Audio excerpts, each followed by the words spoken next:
Friends, oh friends, oh friends, oh friends, welcome to another Rage in a Cage show. I hope you guys are doing good. I hope you guys are doing well. It's time to do. Again, I appreciate y'all. We are streaming for 7,000 locations. So whatever you are watching, please like the video. The likes are for free today. We have two heavyweights in the building. Don't forget to support. The cash apps are rolling in the bottom. Every single trigger that we have for today's show can be triggered on every side, on Illa, Sharon, or on my show. So don't be afraid to send a super chat to them, activate the Shadow Realm, or bump a moderator if you're feeling like it. So friends, I think it's time. Let's debate. Welcome everyone to the official debate section of the Charter Review. All right, I didn't come here to argue with you. Oh, yes, you did. We're having a debate. Debate ain't nothing but an argument. Doctor, can we relate? Can we relate? Can we debate? But I want debate. I talk the gate. All about cake. Can we debate? Can we debate? Can we relate? Can we relate? Can we debate? But I want debate. I talk the gate. All about cake. Can we debate? Can we debate? Can we debate?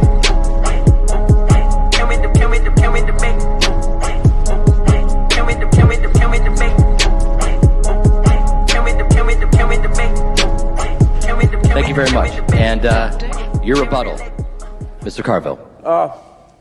We have no response. So let's introduce first the moderators and then the two contenders. Mr. Ricky Williams is in the building. Ricky, we have the Knight. Knight is in the building. We have Ray Midnight, the Admiral, in the building. And as the two opponents.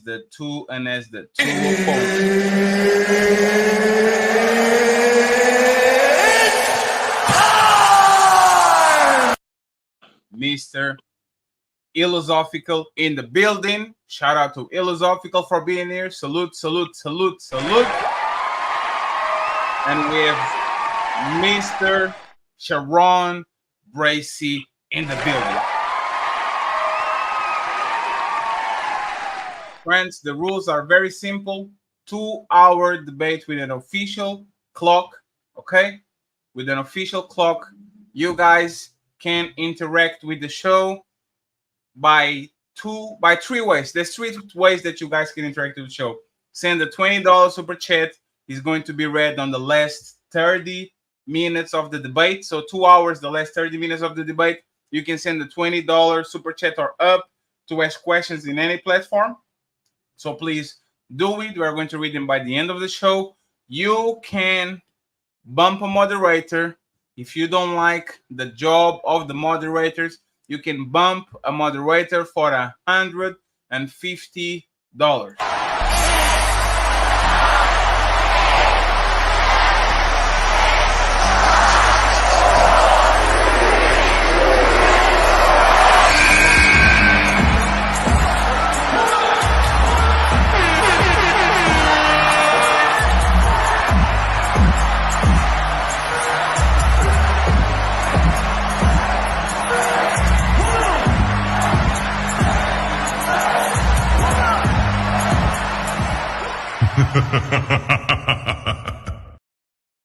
Okay, you can bump a moderator. You can only use it one time only. Fatty is the fourth moderator. So if you don't like the job of one moderator, you can bring me to moderate. Somebody in the crowd, that's 5 minutes to match. If you don't match, I'll be a permanent moderator. If you match, the moderator that got bumped is going to be brought back. Finally, the one and only Shadow Realm. Now I bring your death.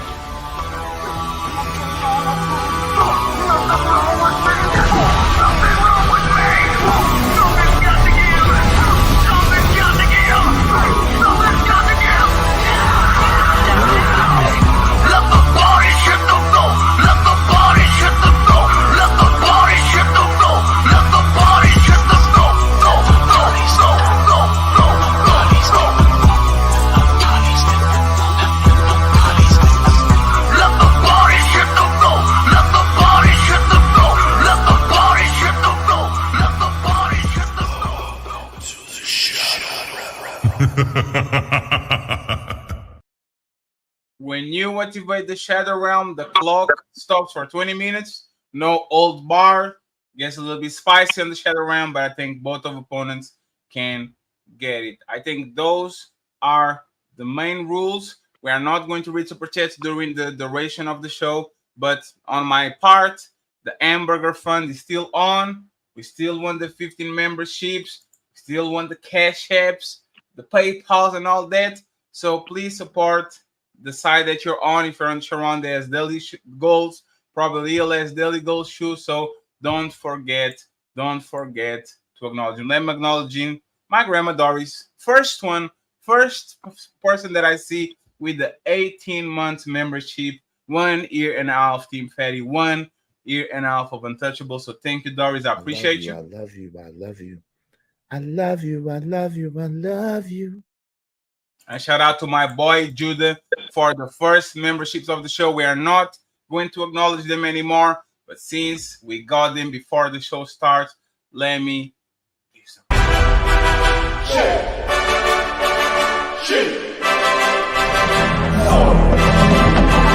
Evacuate the city. Gauge all defenses. Get this man a shield.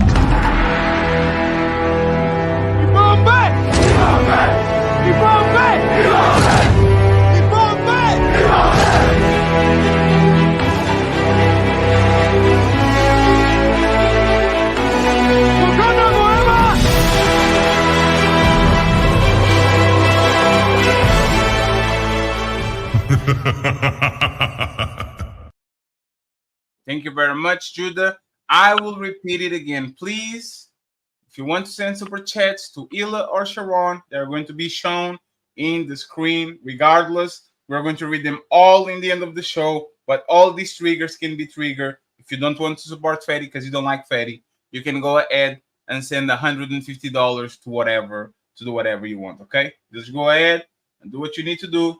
It's totally fine. The topics of the show, okay? The topics of the show, something that is important.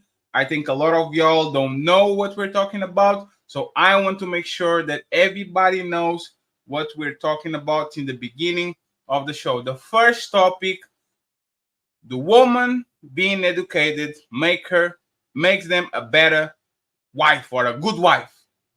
Both of the participants, can we agree with this? This is the topic. Two opinions that are opposite to each other. Can we agree that this is the first topic just to make sure that everything is okay? We're good to go, Willa? Okay. And the second one, does race matter in relationships? Everybody okay with these two? Okay. So I think everything is good. Thank you, Donnell, for the cash app.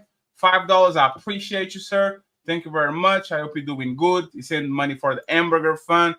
Let's start the party. Let's start these motherfuckers.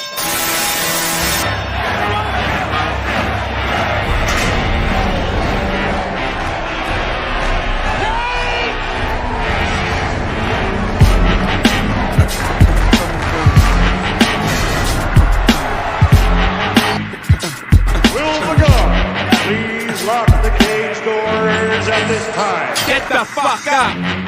Simon says, get the fuck up! No, you're going nowhere. I got you for 3 minutes. 3 minutes of playtime. Ah! So let's put the official clock here.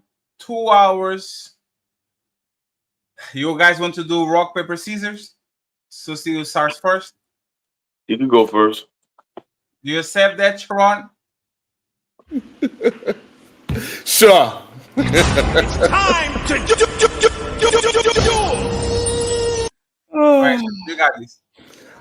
So okay, let's go with the first topic. The reason why I got the floor first is so my opponent, which doesn't have a real leg to stand on, he needs something to go off of because he have no leg to stand on. So when we go with women being more educated, making more money, they are more likely to stay with their husbands. They are more likely to appreciate the lives that they created together. because they are equally yoked. And we both know that when a man and a woman is equally yoked, they have a better chance of surviving this thing called marriage. They stay together at an 80% clip of men and women being educated and making enough money to survive for being a part of the middle class.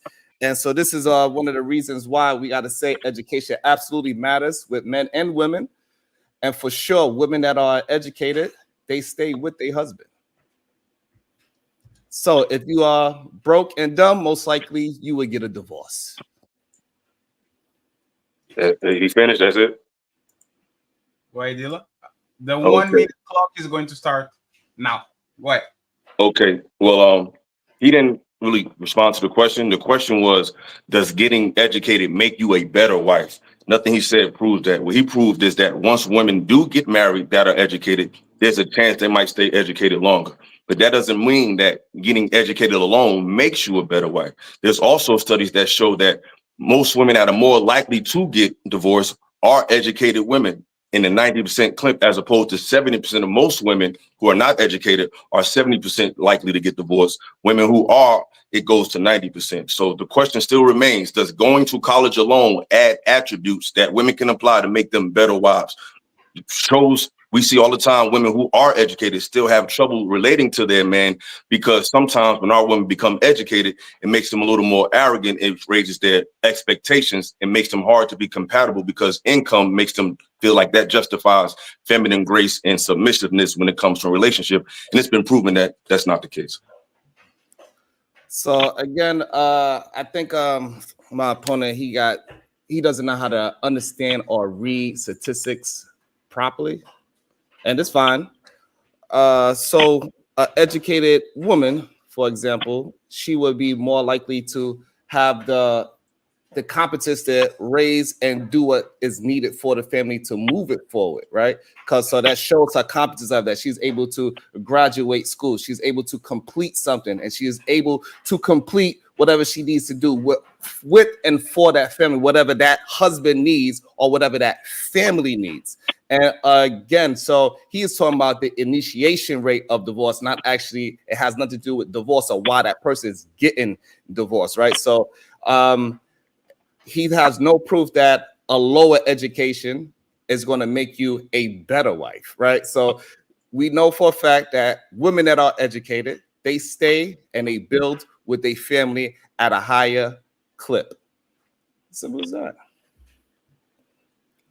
Once again, I never said that women who are not educated are more qualified or less qualified. What I'm saying is what women learn, becoming more advantageous as Black women, as far as getting money, becoming more, having more businesses, become more economically sound.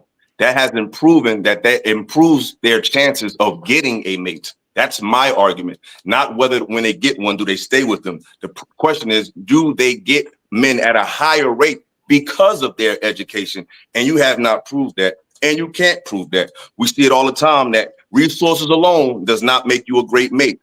Cam Newton, because you brought up resources, stability. Cam Newton is a recent example. That's a man who has plenty of resources, but based on the fact that he doesn't engage women the way society wants him to do, he was deemed not qualified to be a husband or someone that was at moving in a low function ability. So you still haven't proven how being educated makes you qualified to be a loving, submissive, feminine wife.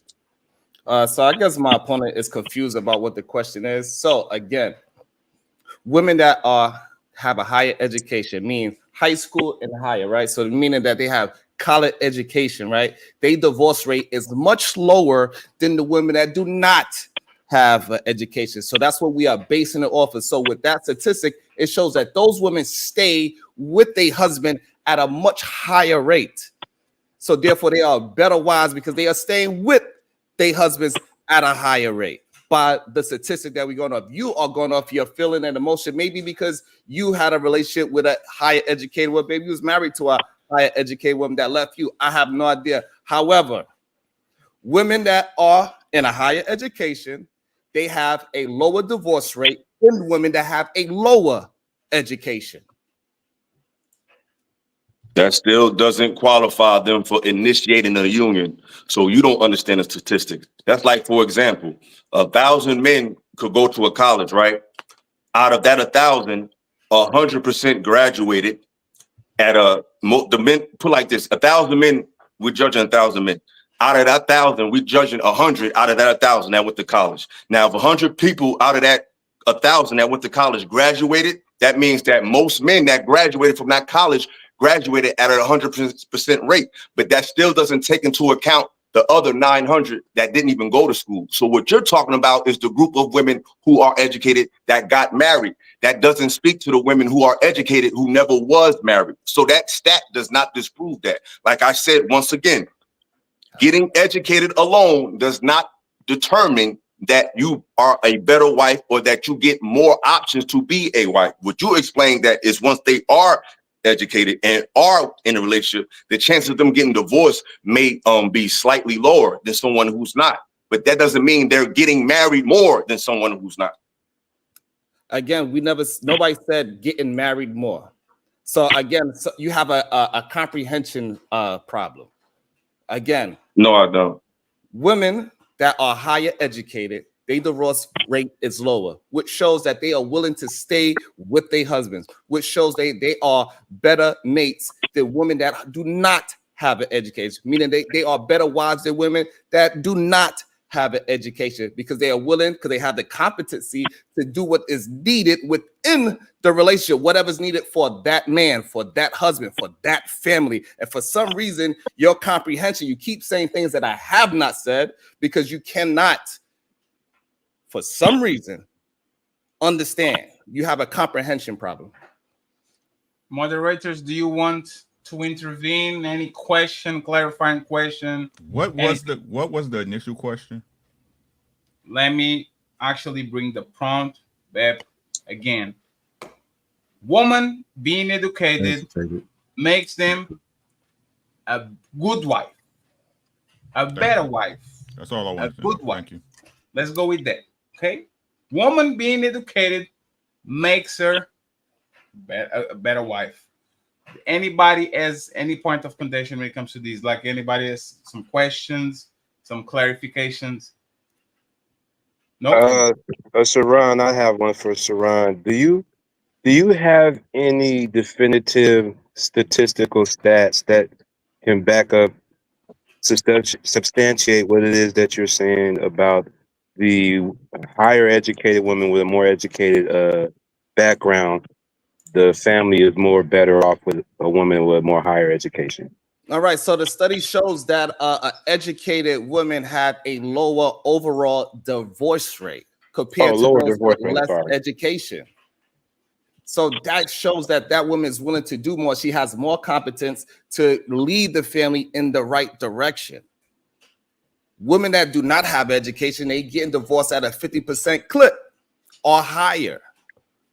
So that's the only thing we got, because my wife is what I consider my wife is to be good versus what Illa considered a good wife. It could be completely, totally different things. However, what we can say is that because they are willing to have better relationships with their husbands and with their family, that they are better wives. Can I ask a question? This study that you're talking about, what year was that study taken? I don't know. Oh, okay. So you don't even have a source of what year that statistic was taken. You know, data changes throughout time. Okay. Okay. So can I kick some statistics? In 2015, a study by the American Sociological Association found that 90% of divorces are initiated by college-educated women. So that's 2015. In 2022, according to a website by EJJ Law, Edward J. Jennings, attorney at law, had an article said, while the stereotype is that women are the ones who want to get married, the truth is that they are ones who want to get divorced when things aren't going right. In fact, studies show that 70% of divorces are initiated by women. When accounting for just college-educated women, that figure jumps up to 90%. So what are you talking about? So what I'm talking about is that has nothing to do with what I'm talking about. No, it has everything to do with it. You're talking about initiating a divorce. That have nothing to do with if she was a bad wife or a good wife. The reason why she initiated the divorce is because men are willing to stay within a marriage no matter how bad it is. They don't give a fuck if they separate and they live in a separate house for 10, 20 years. They want to just stay married and not actually put any divorce papers in. So initiating a divorce has nothing to do with that woman being a good wife or a bad wife. Again,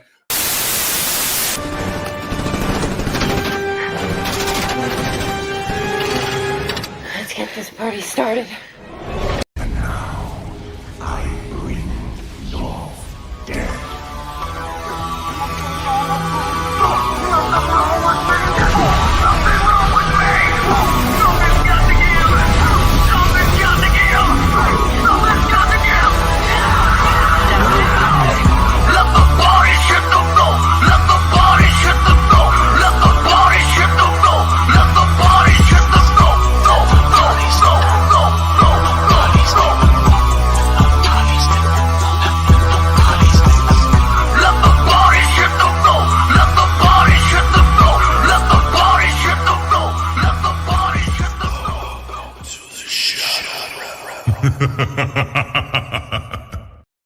I'm sorry for interrupting, but looks like somebody was tired of debating stats.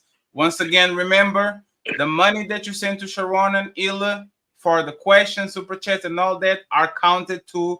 They are part of the game, so don't forget to support them too. And don't forget to drop and to click in the links when the links are dropped, so everybody can get the following and everybody can get subscribers, including the moderators. Friends, 20 minutes, gloves off.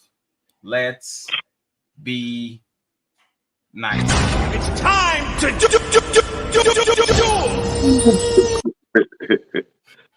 I mean, I don't. Once again, he has no proof of what he's talking about. Like I just said, 30% educated women, their divorce rate is much lower than women without education. Initiating divorce has nothing to do with this conversation. Once again, I show and prove that this man has no idea what he's talking about. His eyes is big enough, but he can't see for some reason. I have no idea why. An educated woman, divorce rate is much lower than a woman without education. Initiation of divorce has nothing to do with what we are talking about. just to prove that you're a fucking idiot, I just gave you a date of the actual survey. 2 of them. You haven't given us a date. So that's how shows how fucking stupid you are. For 2, if women are initiating a divorce, when we're in a realm where we're talking about how we're disappointing each other on a mental level, on an emotional level, on a level where we're not dedicated, that's proven that the educated woman is more likely to do something that's beneficial. Only when she's with a dumb ass, buggy-eyed motherfucker. I didn't say nothing. Don't interrupt. Don't interrupt. Oh, so now it's rules in the shower? I'll let you talk. Look, don't. Why you over talking me? Why you over talking? I see you the hoe. Let me talk. I'll let you talk. I'll let you talk. He's triggered. He's triggered. He's triggered. He's triggered. He's not letting me talk. He's not letting me talk. He's triggered. So that's a part of the game. I'm not the moderator, but I'll make sure. One second. I'll make sure. No rules over here. It's a shower round. What are we talking about here? Nigga, shut your bitch ass up. Let me finish my point. You know you about to get cooked. You about to get cooked and you mad. He's a hoe. He's a hoe. We see it. He's a hoe. I want the first 5 minutes people ever turn, and so it is not a 20-minute screaming match. Okay, it's good for the people to actually listen. Both of y'all content creators, so let's please give a turn to the person to respond. You can insult the person next. And and shout out to the 400 people watching the show. I appreciate y'all. Please like the video, whatever you are watching. The clock is on. Go, Mr. Illa. Mr. Sharon Bracey has a chance to reply afterwards. Like I said, this soft ass, weird ass, bitch ass nigga just proved that he don't understand statistics. Like I was saying before he interrupted me because I was about to cook your dumb ass. The fact that 90% of educated women are initiating divorce is showing a disconnect in pathology, because it's for better or for worse. We're online talking about how we can be better mates, how we can be more dedicated to each other. That proves that the educated woman oftentimes, not all the times, is more focused on her bottom line for personal self-fulfillment than the family. That totally contradicts your fucking data. And the fact that you just recently changed the title of your show proves that you're just leaning in what the fuck you are, a bitch ass pandering nigga who don't have no fucking solutions. That's why the name of your show has changed to the Wild Opening Morning Wake Up Show, because you don't have no fucking solutions, because you don't stand for what the fuck you talking about. You're not with a black woman. Your best self was with a black woman. You left them to be single mothers. The worst of you was to black women, and the best of you was to a woman of another fucking race. So all this goofy dumb shit you kicking the black men, you don't fucking live it. You was not a good father.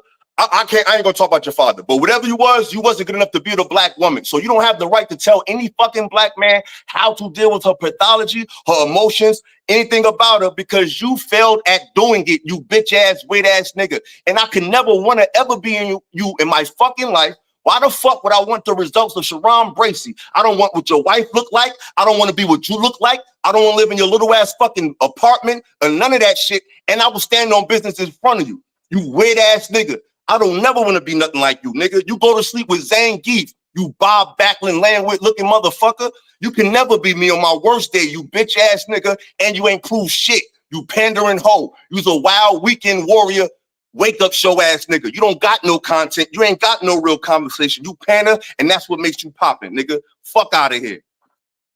Sharon, uninterrupted, please.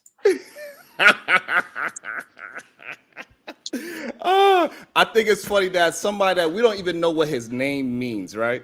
That's how goofy he is, right? We don't know what an Illasophical. It just shows that he's sick. That's why his eyes is bulging. You don't know me. And this is how emotional he is, right? So we don't know who you are. We don't know your real name because you gotta hide who you are. You're not man enough to. It's on my Instagram. Who you are. You can't even keep your emotions intact. I didn't say a fucking word because you're a little bitch. You a feminine. This the shadow realm, you bitch ass nigga. I'm gonna say what the fuck I want. Now, uninterrupted, dealer. Your girl look like Zangief. You lay with Bob Backlund. Your girl look like Gal, nigga. 1 second. I let you go. You're uninterrupted for 3 minutes. He has 3 minutes to go. Okay, just mute yourself. So again, once again, we don't know what his fatherhood is like. We don't know children. Y'all seen my children run around in the background. You seen before we started the show, my child come up and making me pictures, drawing me pictures, saying how much she love me. So that shows to my father. When I do my streams, you see my kids run around in the back playing, being joyful. I homeschool my kids. What do you do for your child? We have no idea. Where is your woman? We have no. You cannot validate nothing that you are talking about. We don't know what and who you are laying in the bed with. For all we know, you could be laying with somebody that got a hairline just like you, that got buggy eyes just like you, that got just as much estrogen as you. But guess what? It's probably not born a fucking female, because we can hear it in your tone of voice when you're talking that you do not have any care to be with a woman. That's why you're afraid to be yourself. You can't even say your own name. Who are you? None of us know who you are. Right now, you probably got 3 people watching your bum ass channel because you're not relatable. The only thing that you are holding on to for dear life is that you went viral on somebody else's platform that you cannot do for yourself, because nobody gives a fuck about your drunk interpretation of what life is moving for young men. That's your fault. You have no proof. You talking about something. Look at you. We can see your whole life in your screen, brother. You don't have space. You live in a fucking studio. Chill the fuck out. Talk about apartments. I don't. I live in the nicest part of my city. Do you live in the nice part of your city? We don't know your fucking results. We know that the black women you met, because you could go all over the place, but you be talking to black women and black women be on your page. You're not with one and you failed with them. You bitch ass nigga. Period. You laid next to Gal, nigga. What the fuck could you tell me, nigga? You don't want to see the women I lay with, nigga. I got my own place. I'll make my own rules, nigga. I don't answer to no woman, nigga. Fuck is you talking about, nigga? Who the fuck want what you got? You don't. Who the fuck want what you got? Amber Rose, nigga. Get the fuck out of here. You laying next to Bob Backlund. You laying next to Roddy Piper. You laying next to Greg the Hammer Valentine. Nigga, I don't want nothing you got, you weird ass nigga. Where the fuck you live at? Nigga, I'm in the nicest part of my town, nigga. I'm in the elite area where I live at, nigga. Where the fuck you at? Brownsville? East New York? With you, MOP? You funny looking Bill Cosby pudding pop looking fuck? Nigga, shut the fuck up. Ain't nobody listen to what you got to say. You don't even feel or nothing about you say, man, nigga. Fuck wrong with you? Everything about me say what it is, nigga. Fuck wrong with you, nigga? You can never be in. You can never have access I got, nigga. You are Get back to the topic so I can cook your funny looking ass. You power them, you back up dancer, you Harlem Boys choir, turtleneck wearing motherfucker. Shut the fuck up. Your results. You don't Where have your no results? woman You to on back- live 10 Where hours is a day. this woman- You on where live is 10 this hours a woman day. to What's say your results? you spoke, You right? don't have it. You work, you on live 10 hours a day. I go to work. I ain't got time to be on live 10 hours a day in the daytime talking to bitter women who can't show their face. Nigga, shut the fuck up. Don't no real nigga respect you. They just go to your show to get clips off your dumb ass, nigga. You's a fucking pinata. Shut the fuck up. Go to the fucking next topic. You ain't on my level in no area. Offline, online, street, whatever level you want to talk about, nigga. Fuck wrong with you. So again, Yeah, say that. Get back to the topic. You ain't got nothing for me. He is saying he is just talking to. I ain't talking. People see what you see. I'm living. Ain't no woman in here. Ain't no woman in here. I'm not king of my castle, nigga. You think I can't get a woman to come and look at the skyline with me? Are you dumb, you stupid fuck? Nigga, I'm 6'4", nigga. It's all good over here, baby. Fuck is wrong with you, nigga? I got my own everything, nigga. Fuck is wrong with you, boy? You don't know the fuck you talking to. You don't live in the best area in your city. You live in Brownsville, East New York. You and your weird ass cousin on Rat Patrol with the fucking Pooh Shiesty and the Fire High. Nigga, shut the fuck up. Go to the topic, nigga. You're not on my level, my nigga. Stay in your lane. Dating niggas, women that look like fucking men. You Bob Backlund dating fuck. Shut the fuck up. So again, you're not substantiating anything that you're saying. Hey, it's the shadow realm. We're gonna get back to the topic soon. I already cooked you on that. But you can't fuck with me in real life, nigga. Fuck is wrong with you? So nobody wants the woman you got. Don't nobody want what you got, nigga. They want your followers. They want your super chats. They don't want your life. You gotta get him back. You better go down there and get him back. Again, I don't have to get him back because his life is showing everything that we need. You to don't see. know my He life. don't have exactly. What is your results? Because you go live with a fireplace on the screen, nigga. I could take you to the rooftop and show you the best skyline in the city, you bitch ass nigga. What woman would want to see that, nigga? See, I know all about women. Women like atmospheres. They like environments. I can provide that, nigga. I'm living in a penthouse. What's the fuck wrong with you, nigga? Ain't got no studio, nigga. Fuck, you paying more than me to have less than me, you dumb fuck. You in Brownsville. You're not winning, you stupid fuck.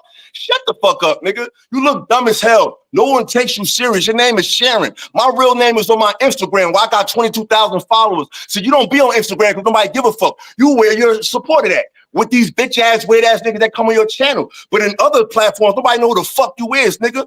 So whatever, all that fucking super chats you get, that don't mean who I am. That's why I'm able to talk to people that you can never talk to, because your network is your net worth. We don't know what you got. We know you got a woman that look like fucking Zangief. We know you got kids with black women that you're not with right now. We know you a bitch. We know you move hella feminine. We know you play with dildos. And we know you don't got nothing but bitch ass women on your panel. And you just changed your show from Solution Based to the Wild Wake Up Show. Because you's the wild homo. Yo, let me wash my mouth. You's the bitch ass nigga. You let niggas come on your panel and talk to you crazy and say the N-word and think you got an answer. Nigga, you's a fucking joke. And I will smack the shit out you. Now get back to the show. All right, so tell me where you live at so I can pull up. I live in Charlotte. What's up? What that mean? Fuck is wrong with you, nigga? That's a Shut state. the fuck up. You won't do nothing. You want me to just come You to won't Charlotte? do nothing. You better bring help. You better bring help. So I just come to Charlotte and I just stand there and you gonna find me? Yo, I know you be able to see me from miles I away. can see you whenever. I know you can see me. Pull up Clearly, then. we all Pull can up. We see can talk after the show. We can talk after the show. Regardless, you don't have all these things that you are talking about. I never, what I say I got? I got my own everything. That's what I got. What the fuck you got? You land with Bob Backlund and you got 2 bastard kids with women you not with that's black. Shut the fuck up. You ain't got no solutions, nigga. You got super chats and a fucking following on YouTube. That's it. Next. Stop talking to me. Get back to the topic. You're not on my level. You're not on my level. You're not man enough. You're not man enough. You're not man enough. And clearly the things that you brought up, we can see you crashed out. Look at him sweating. I ain't sweating. I'm good. I'm cool as a fan, baby. I know. That's why you got to talk every time. You ain't saying shit. Let's get back to the topic. I'm done with the shadow realm. I'm too much light for the shadows, nigga. You ain't on my level on no level. A man live here. I don't live with Zangief looking motherfuckers. This a man up in this house. I don't listen to no woman running me and telling me nothing, nigga. And especially a woman that look like that. Are you kidding me? Nigga, shit, stop talking to me, bro. Let's change the subject. I'm done. Right. Y'all, I'm done. I'm done with this nigga. He's cooked. Again, so let's get back to the topic. You cook. You cook. Again, so this is a man that says that he himself, he is saying these things. He has no proof to back up anything saying, I'm living here. I'm living here. You want to see the skyline? You want to see the skyline? Y'all want to see the skyline? Oh, you want me? Oh, you want to show it to me, right? I can show everybody. You want to see the skyline? Come on, let's walk. Let's walk. Let's take a walk. Let me show you how I'm living, you bitch ass nigga. I ain't got to talk about it. What woman wouldn't want to experience this type of ambiance, you weird ass nigga? I don't know where you live at. I don't know where you live at, but this is what I look. This my shit look like. Hey ladies, this how I'm living. This how I'm living. I'm living in the best part of my city. I'm living in the best part of my city. That's what I wake up to. I wake up to the sky, my nigga. I don't know what you wake up to, rats or pizza spots or some stupid shit. I don't know what you're looking at every day, but that's how I wake up. That's how I wake up. Not on YouTube with your bitch ass. That's how I wake up. I kiss the sky when I wake up. I don't know how you living, my nigga. Now let's see your view. Is it a brick wall? You got that same apartment Simi and Akeem got from coming to America, you bitch ass nigga? Stop playing with me, dog. You're not on my level, my nigga.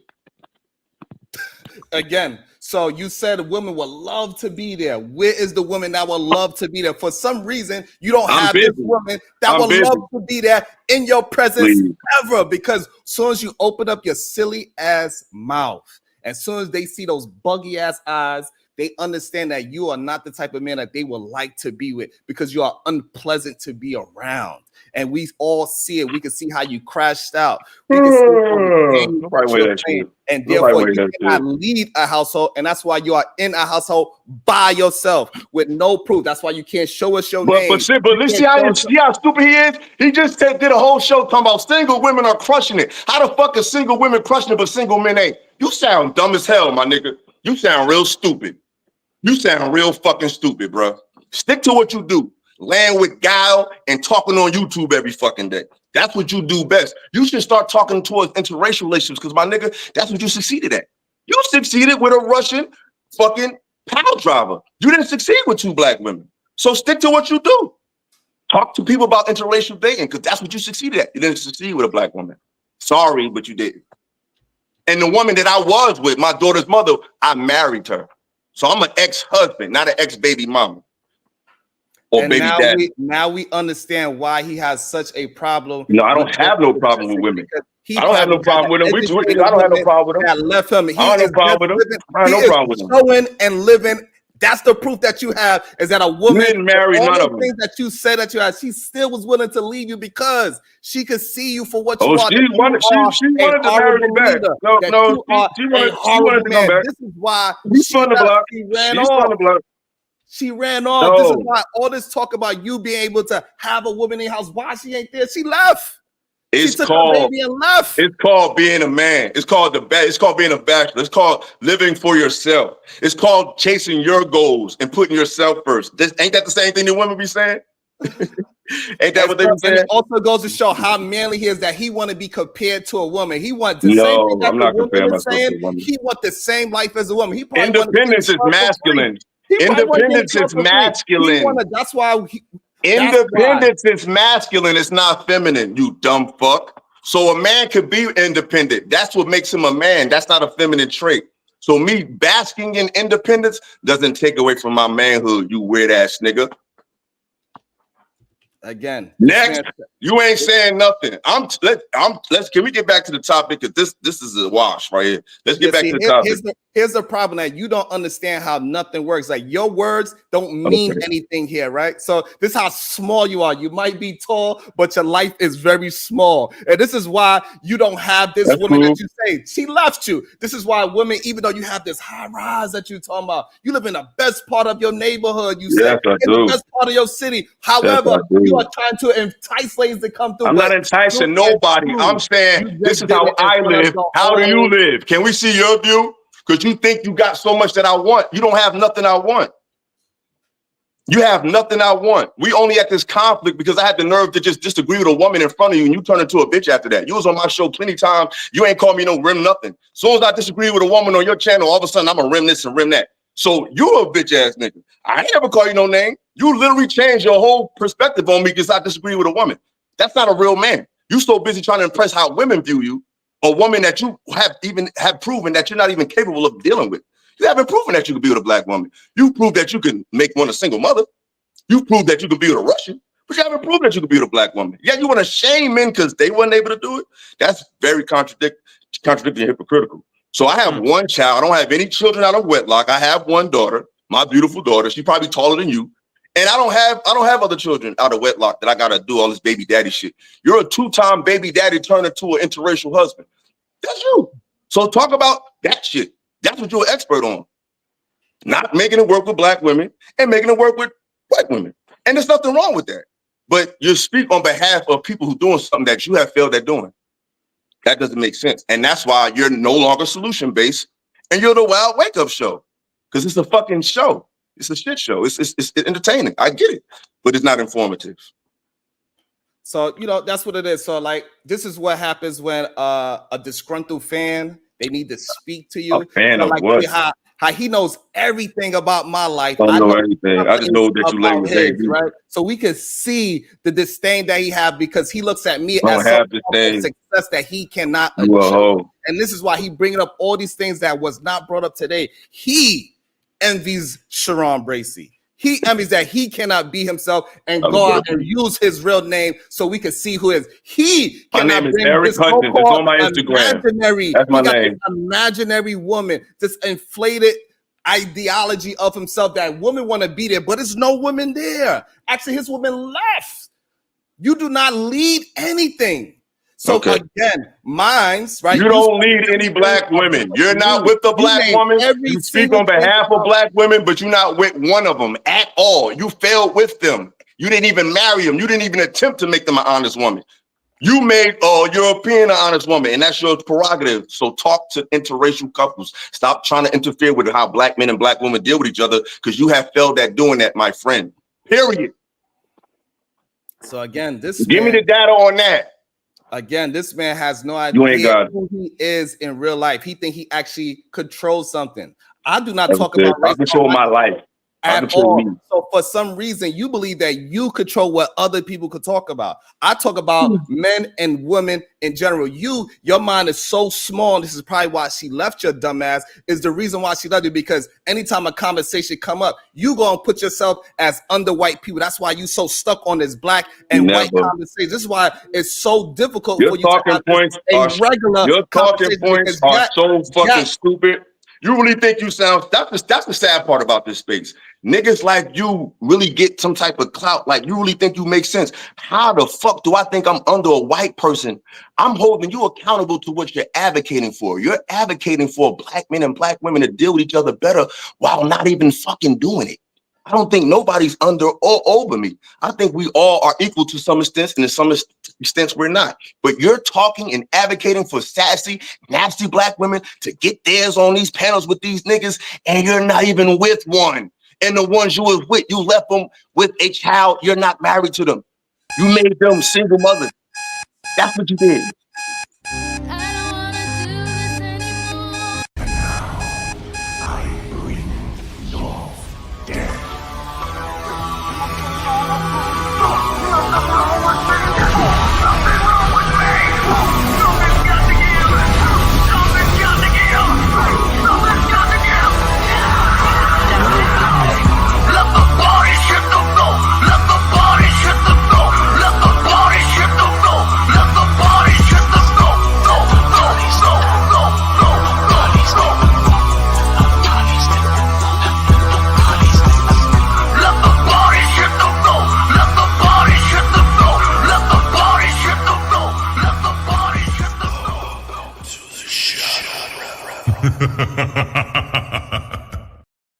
So we are done with the Shadow Realm, and we are going to go back to the debate.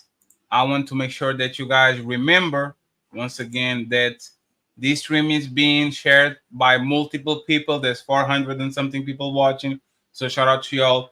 Please support the person that is streaming, that you're streaming, like the videos. The likes are for free. We already got the 50 membership. So thank you, everybody. Now we need the hamburger fund. We need $95. So I would appreciate that. I would appreciate it. And once again, support and show your love for the debaters. This has been a great show so far. We have 1 hour and 34 minutes. The last 30 minutes are going to be to answer questions. Black Dawn wants to extend the Shadow Realm. There's no extension for the Shadow Realm, so you have two options now. The $20 questions, okay? $20 questions that we're going to read in the last 30 minutes and bump a moderator, $150. I'll become a moderator of the show. If it's not going to revive in 5 minutes, we go back to the show. So I appreciate y'all. Thank you very much for being here. And to the gentlemen that are moderating, do you guys want to continue to this one, or you guys want to change it for the second question?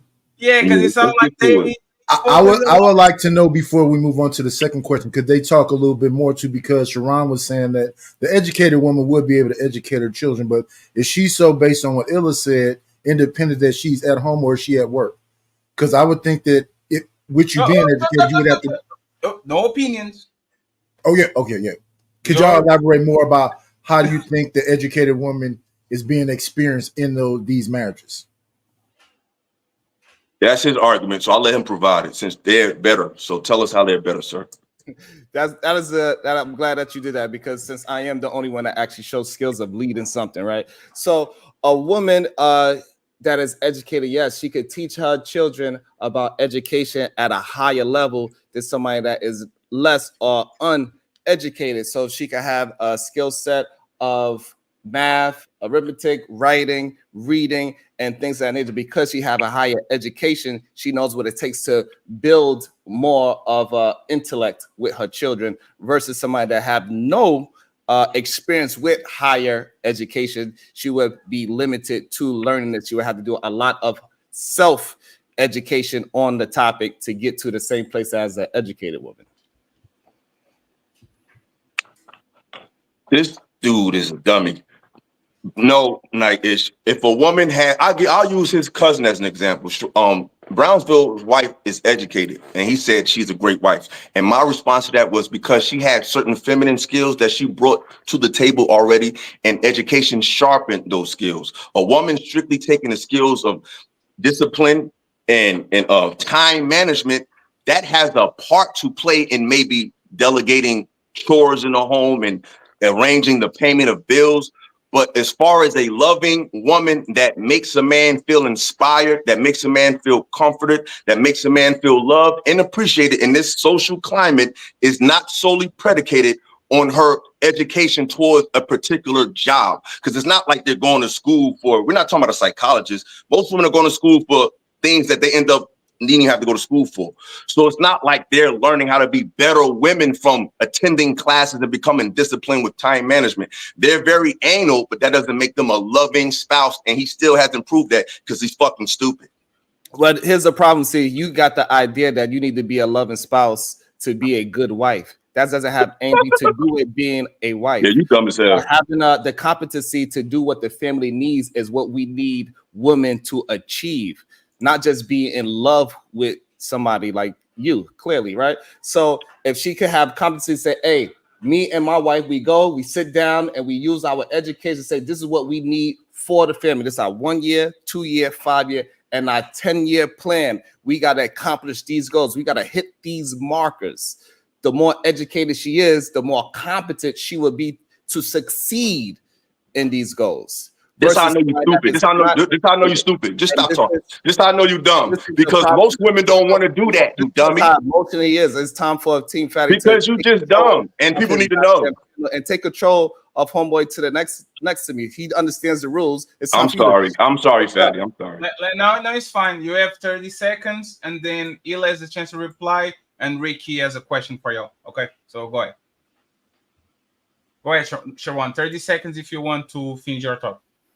So what I'm talking about is the woman's competence level, willing to see things through, start something and finish it. What he is talking about is things that you cannot measure, like love. Nobody gives a fuck if my wife loves me or not, as long as she is accomplishing the goals that we need to move our family forward. You finished? Okay, you're so dumb and soft that you're speaking from the perspective of a woman with a man. That's how weird you are. Because most women don't even want to make those decisions, you dummy. They want to be led. They don't want to make the plan. So you're talking about a woman who's leading a man because you're being led by a woman. That's why you're with a white woman, because you're not strong enough to be with your own, because you're a soft-ass boy. Most women don't want to take on that responsibility. And I already explained that in my response, you dummy. I said it gives you an upper hand on time management, things like that. But your dumbass response was, what does love got to do with being in a marriage? That's a huge part of it. You think a man wants to be with a woman strictly because you know how to manage a checkbook? That shows that you've never been in a masculine role. You've always been in a feminine role. That's why you speak from the perspective of a man who's being led. You're looking for a woman to lead you, you bitch ass soft nigga. I'm not looking for a woman with a plan, because women are looking for a man with the plan. You goofball. You making your own, you making my argument for me. This is a layup. You're a fucking idiot, bro. Those super chats got to your head. Those are dumbass old boy, bro. Sharon, because he got a little bit, and then I got you, Ricky. Okay. Uninterrupted, Sharon. So again, it's a comprehension problem that we have here. I said, make a plan for the family. 1 year, 2 year, 5 and 10-year plan that both parties, the husband and wife, come together and understand. They both have the competence to understand the plan and have the vision to see the future for the family. And it shows that this man doesn't have the competency to understand words in real time.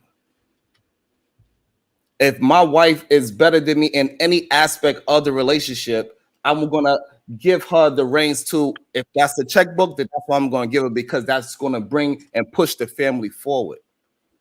Because when you're in a real relationship and you can show that you've been in a relationship for more than a decade, it shows what real leadership look like. When you can retire your wife, that shows what real leadership look like. When you put your kids in homeschool, it shows what real leadership look like. Again, you have no proof of the things you're talking about. You are just talking. Ricky? Oh, is irrelevant now? Okay, so once again, do you want to touch on anything? Once again, does a woman being educated make her a good wife, a better wife? Anybody wants to touch on that, or we go straight up to does race matter in a relationship? What do you guys want to do? Good. Okay, let's go to the second part. Does race matter in a relationship? Sharon started the first one, so now let him go. I started the last one. No problem. I'm always starting because problem. you don't have no words. No problem. Shut up. No problem. You can shut up. I said no problem. Shut up.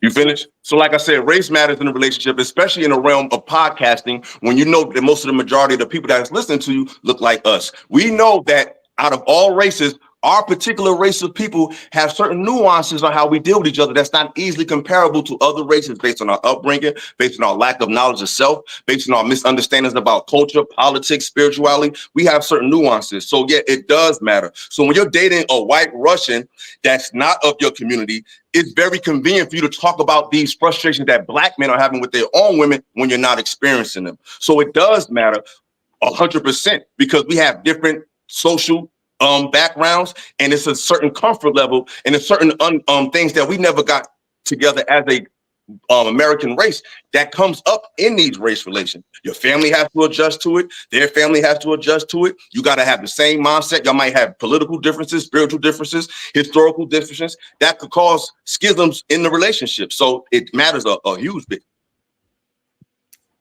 Right. So he didn't prove anything. All he said was political history and all these other things that have nothing to do with race, number one.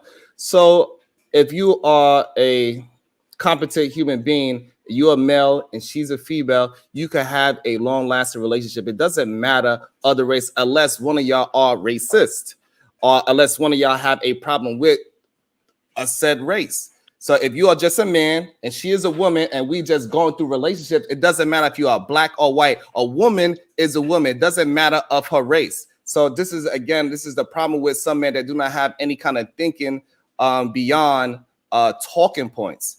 It doesn't matter if she's Chinese, Japanese, Russian, black, African, Caribbean, a woman is a woman. You got to treat them a certain way for you to get a certain kind of communication level with a woman. You got to show certain kind of leadership skills within yourself. So this way that woman is willing to follow you. Ain't nothing like a fake smart nigga, bro. And I swear you at the top of that list. Like, you don't even sound like you ever said certain words before. Like, we could tell like you was a crayon blue sniffing motherfucker, short bust ass nigga. You got a couple fucking certifications in how to put some light switches on, and you think you smart. You really a dumbass nigga that just faking smart. But this crowd, this audience don't really demand that much. But back to your point, race definitely matters. And you didn't disprove that at all. You're talking about, oh, a woman is a woman. Even genetically, race matters. When you go to the doctor, they ask you for your hereditary history on certain illnesses. You actually get diets based on your blood type. So not only are black people different from the outside socially, we're genetically different. So the fact that you don't even know that shows you that you're just talking from talking points and shit you heard on these panels. You don't really have no real information. It's a huge difference. That's why a lot of times when we date out of our race, there's an adjustment period to our people even getting used to it based on the race relations of us and other races in this country, especially a white person. I don't think there's nothing wrong with it, but there is an adjustment, and there's a different approach to a black woman who grew up in a urban, maybe life where she had one parent or two parents, as opposed to a woman who grew up middle class from the white community. That's the obvious difference that anybody with a brain can see. So I don't think that's controversial or hard to comprehend unless you're trying to sell super chats and make money. So I get it. Again, this man cannot follow a conversation. He's just talking about whatever he wants to talk about. He has not substantiated how race means anything in a relationship. If a man and a woman gets together, he is leading that woman. That woman is going to act like a woman. I don't care what it is. If that woman comes from a single parent household, it doesn't matter what color or race she is, it's going to be certain attributes she has, regardless of what. If she comes from an abusive lifestyle or a poverty-ridden lifestyle, it doesn't matter what race she is, she is going to act a certain way. We see it often with trailer park trash. We see it when people come from impoverished communities, the way how they act versus people that come from a two-family household and a middle-class household. It doesn't matter the race, it's how the person is raised and how they react to their environment. That is what matters. It has nothing to do with race. It doesn't to you. That's why you're with one, because you're in a position where you can't speak on it, but it does matter. It matters so much that you weren't able to deal with your own. So you went to a race that you can deal with, that will take you. And most dudes who deal with women that's out their race, they never get the best of the other race. They get some regular shit like you got. And it's funny because you brought up trailer park trash as if that's the standard, but even trailer park trash white people are racist as hell. So regardless of who you deal with, you always have to deal with an adjustment period to the person's family and background, even if you're dealing with your own race. One of them might be from the hood, the other one might be from the burbs. There's still a social adjustment. So when you're dealing with race and the history of race in this country, where we had a lot of things that go on between black and white people, to say that it's just the same as dealing with the black woman, that's not necessarily true. A black woman might take your kindness for weakness based on how she grew up. And vice versa for a white woman. She might be more acquiescence to your docileness, like how you are. You're very docile and passive. So it makes sense that you would be with a white woman, because it takes a little more girth to be with a sister that you obviously don't have. So you proving my point. Again, he's not talking to the point. He's talking. No, you're just slow, and I'm able to punch a little faster than you because you're slow. One second. Moderators, please make sure that we enforce a back and forth.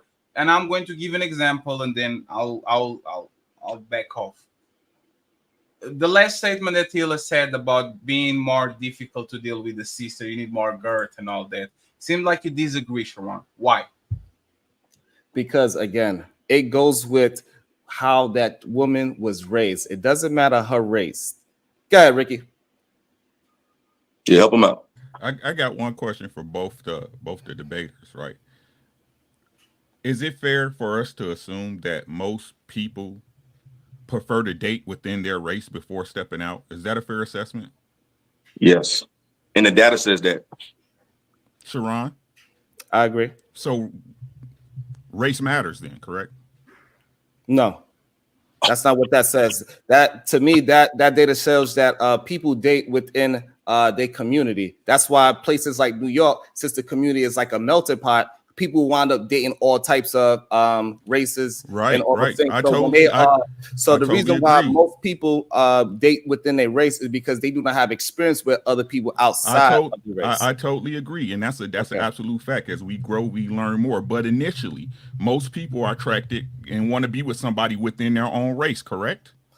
Right. So initially, the question. So what I'm saying is this, Ricky. It's a yes or no question, sir. Don't backtrack me. It's not necessary. Right? I'm not it's trying to backtrack no you. I answered the question already, and I'm just substantiating why I disagree with you. All right. So what I'm saying again, so most people, they live around themselves and they date within their circle that they live in. So it doesn't necessarily mean that they only date within a race because they don't want to date outside a race. They date within a 5-mile radius. Most people do not move outside of 30 miles from where they grew up at. So therefore, the reason why race stay with each other is because they do not experience other races. That's why. Understood. So again, you still didn't answer. I said initially, sir. Initially, right? You the one who came with the rigmarole after, and that's fine. But again, initially, when most people start dating or looking for a mate, is it fair to assume that they date or want to date somebody within their own race? Initially, people are wanting to date within their neighborhood. This is why I said no. So no, they do not initially want to date in a race. They initially want to date within their neighborhood. And so a woman that is from a single parent household, it doesn't matter what color or race she is, she's going to act a certain way. A woman that is in poverty, that woman's going to act a certain way. It doesn't matter because guess what? Barack Obama and Michelle Obama, they have 2 daughters, and I'm pretty sure they do not act the same way as somebody that was born in a poverty-stricken neighborhood. We see this all the time, that they move a certain way from the area of how they was raised, the people that they was around. So this idea that he has that is all about the race and not about the person's circumstances is the problem that I have with a man like this. He is not talking to the conversation. He have his own talking points. That's why he even said a dumbass talking point not too long ago, saying that when people date outside the race, they date with the lowest totem pole of the other race. This man don't have no idea what he's talking about. He's just a walking, talking point. That is it. All right, dummy. I never said that. Not only are you a horrible speaker, you're not a good listener. I said that's what you said because you brought up trailer park trash. I never said that, you dumbass nigga. And I never said race is a bad thing, or I never said that it's all about race, dummy.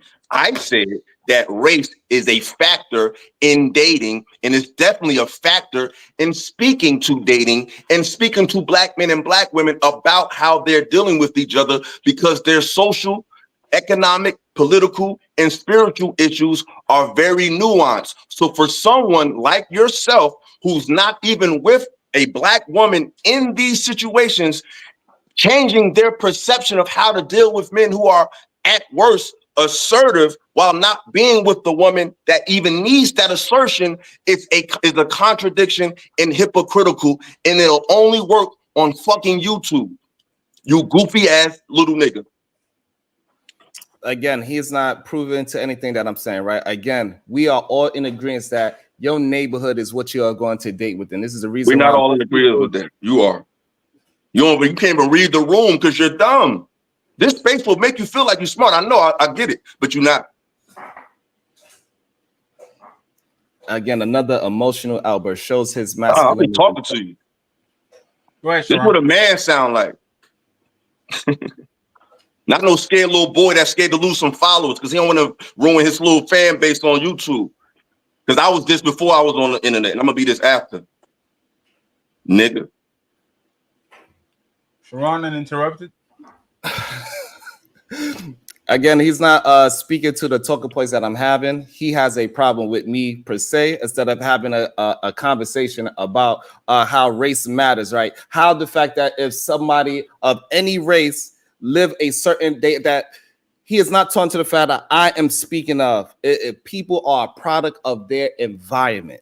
So if it's a white person or a Chinese person or a black person, their environment is going to start pushing out certain patterns and how they communicate with the opposite sex and with people in general. So if you are a poverty-stricken human being, it doesn't matter what race you are, you probably it's a good possibility that you could act ghetto. Because every race has their own ghetto and they all seem to act a certain way. They are all into a certain kind of fashion. They into certain kind of alcohols and drugs and all of these things. It's not a matter of your race. It is a matter of the product of your environment, which you grew up in, and the people that you are attracted to. So we see what you're attracted to. This light work, like I feel like my point was proven. Like you just sound smart and you got enough people to believe what you're saying. So you could kind of say anything. They're going to still believe you. But real men who really outside know that you're not it. And you've proven that. Race definitely matters. Even in the points you just made about drugs, that even matters because some people can't even relate to the drugs you take. Some people be like, all right, I smoke and drink. So if you smoke and drink, I can relate to that. There's a difference between I sniff coke and do meth. So even with the dumb points you just made about drug use, even that has to be relatable. And black people engage in certain things that other races may not engage in. So culture matters even in dysfunction, you goofy ass boy. I really wish you were smarter than you was, bro.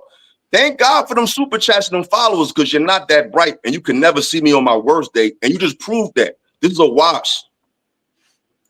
Sharon, is the social economical standard of a family more important than race? Say that one more time.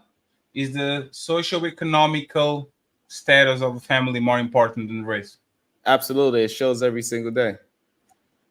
Right. So we see that places like I believe in Maryland, when they have a very affluent black community where is an upper class of financial, they have a certain outcome within their own community. They speak a certain way, they go to certain schools and so on and so forth. Like they even have different programs that they go to, like a Jack and Jill program that somebody that is from a impoverished neighborhood is not going to have access to. So they move different, they speak differently, they have a different mentality. So even with this idea that he is talking towards poor people and the drugs that they use versus rich people and the drugs that they chose, right? So, but we see that when wealthy black people, right, for some reason they get with other degenerate wealthy white people, they do the same thing. They dress the same, they speak the same, and they even tend to use the same type of drugs. So again, this man has no idea what he's talking about. He is stuck in the past, and he still have all these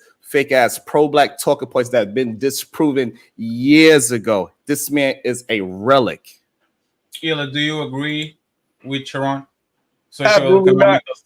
Right. Absolutely not. I never made any pro-black talking point because I didn't make an anti-white one. I just made it clear that it's a difference between dealing with your own race than dealing with someone that's another. The only reason I brought up the drugs is because these are the arguments that you're bringing up. So I'm flipping it back on you but you're so slow and remedial that you think it's my point. No, I'm repeating yours, you slow man. So I'm sorry that you feel like that. In that neighborhood in the DMV you was talking about, I used to live there. I was actually an educator out there. And I can tell you that most of those affluent black people are with a myriad of races.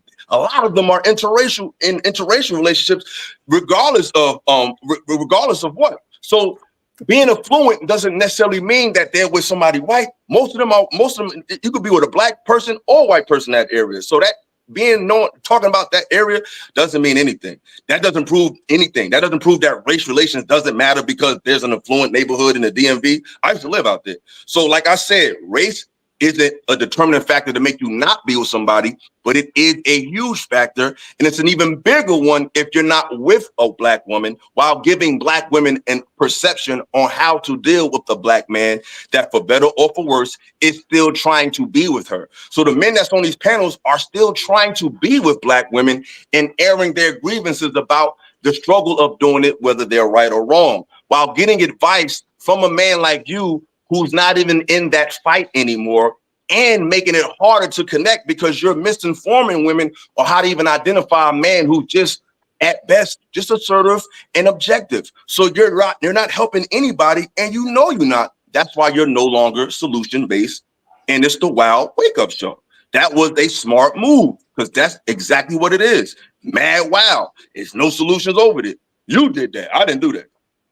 Sharon, you nodded your head when he was talking about the neighborhood. That, like, why did you nod your head? Like, what happened there? Because he just proved that it's about affluence and you're a product of your environment by saying those people within that neighborhood, they date within that neighborhood. He said those people, it doesn't matter what race, is that they live around each other and they date each other, and it is not about race. He just said it within his speech just now. This how that particular neighborhood.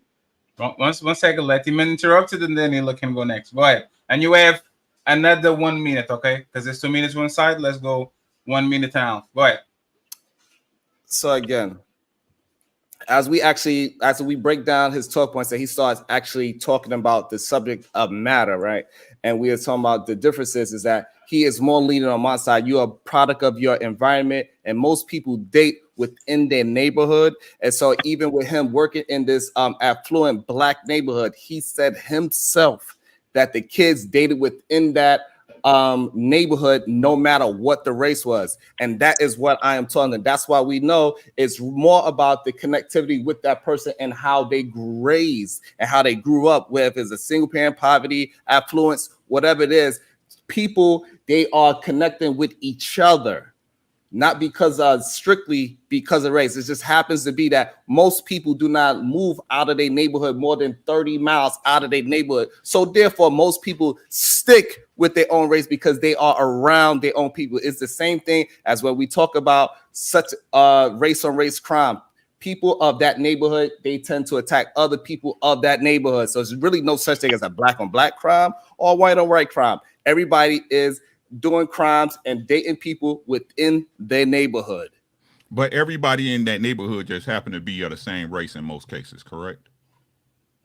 You can say that. And friends, let me stop the clock for 1 second.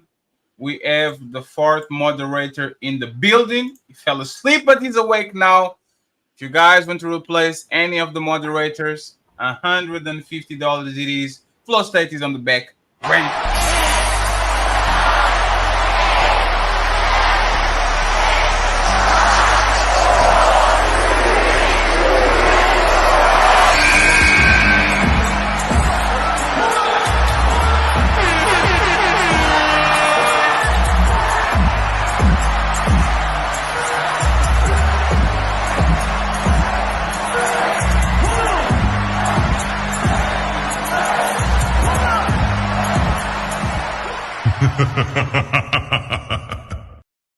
And once again, in the last 30 minutes, we're going to let the moderators and the 20 and the chat with the $20 questions go ahead and ask all the questions to the folks. So don't forget, if you want your questions answered on the last 30 minutes, $20 on any platform, and you are good to go. You are good to go. You are good to go. Now that Sharon is back, let me go back to the clock, and Illa, you have a chance to rebuttal to what he said. Go ahead. I mean, he ain't really saying nothing. Like I said, the only reason I went overboard on you, I didn't have when I got into this debate, I had no plans on saying nothing personal. I was going to stick straight to the topic. So as soon as you open your mouth, you got to say all this ad hominem slick shit. So I had to take it there with you. But I had no plans on doing that. I even did a disclaimer on my show the other day. It's like, I could have handled the other show better. So I wasn't even proud of that. Because regardless of how much, I just don't like fake niggas. That's it. I don't like fake people. You don't have to agree with me. You don't have to agree with everything I say. But if I give you grace on my channel, don't go on your channel and talk slick about me. But since you started talking slick and you didn't just push my argument and try to actually make it seem like I'm dumb or I'm lacking something, I had to tell you about yourself. So like I said, you didn't prove anything. Only reason I brought up the DMV neighborhood is because you brought that up. Once again, I'm just responding to your points. But like I said, race does matter in relationships, especially in America, and especially if you're giving advice on that particular race specifically. Because even though you talk about you don't bring up race, your audience is black. There's no Asian, Latino women looking for your channel to get any perspective on dating. Stop it. Sharon. I think sometimes people just have a difficult time of listening and following the conversation. So again, if I'm talking in general about men and women, that's what I'm talking about. And if you take it that because I'm of a certain race, that means that I'm only talking from a Black experience, that is up to you. That is your interpretation of it. But yet, as we was minding out the conversation, he was able to stray away from his talking points. He agreed with me that people are dating within their neighborhood. That's just what it is. You could say whatever you want to say, that most people live around each other. Fine, I could agree with that point. Most people live around their own human beings. Understand? There's a reason why in every major city they have a Chinatown. So we do understand that. However, what I'm talking about also is culturally how people are raised. Are they culturally raised in poverty? They culturally raised affluent? They culturally raised red? Whatever it is, those people tend to be around each other. Human beings are just what's the word I'm looking for? Tribal, I believe, is the word I'm looking for. That's how people date. So I have a question for you, Sharon. Right? If you were raised in a disenfranchised neighborhood and you fall in love with a woman or a man living in the best streets, the best, like let's go Beverly Hills, would you incentivize that person to pursue that relationship, or you incentivize that person to stay with the people that grew around them? And then I have a question for Illa on the reverse, so you can go ahead.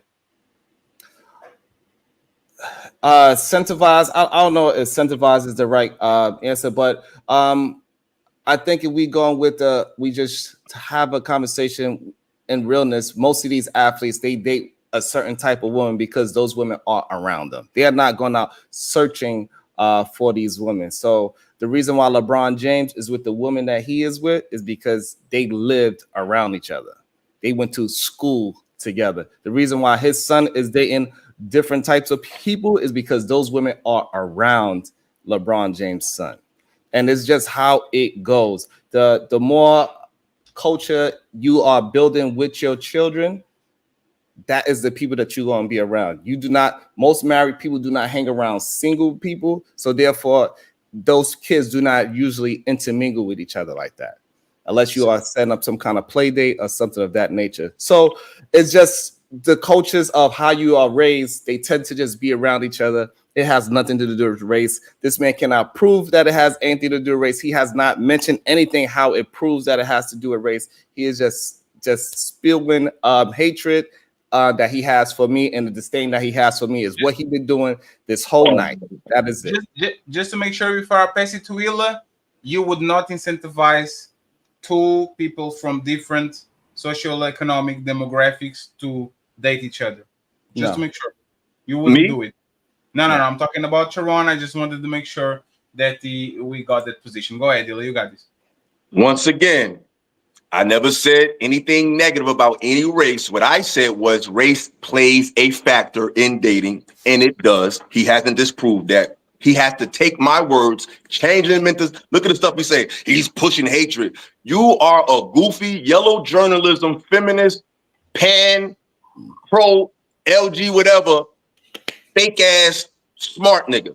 You don't make no sense, my dude. But I'm glad you have found an audience, because YouTube is a macrocosm a microcosm of the macro. And we all know that most people in the world are blind followers, and they will support, especially women, anybody that can speak to their pain body and manipulate that. You have not shown the ability to do anything outside of that, to the point you even acquiesce to your own shortcomings by changing the title of your show. So you're not even solution based anymore.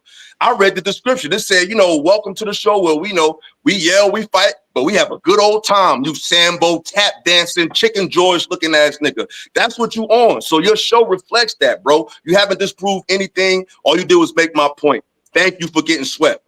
I really appreciate it. So I have no idea what he just said has to do with the topic of race and dating. My channel has nothing to do with what was being supposed to be spoken about today. So I would do you want him to engage in anything that you said specifically, Sharon? Like some very specific that you said that you feel he didn't engage in? He didn't engage in anything but trying to just tear me down personally. He did not substantiate anything.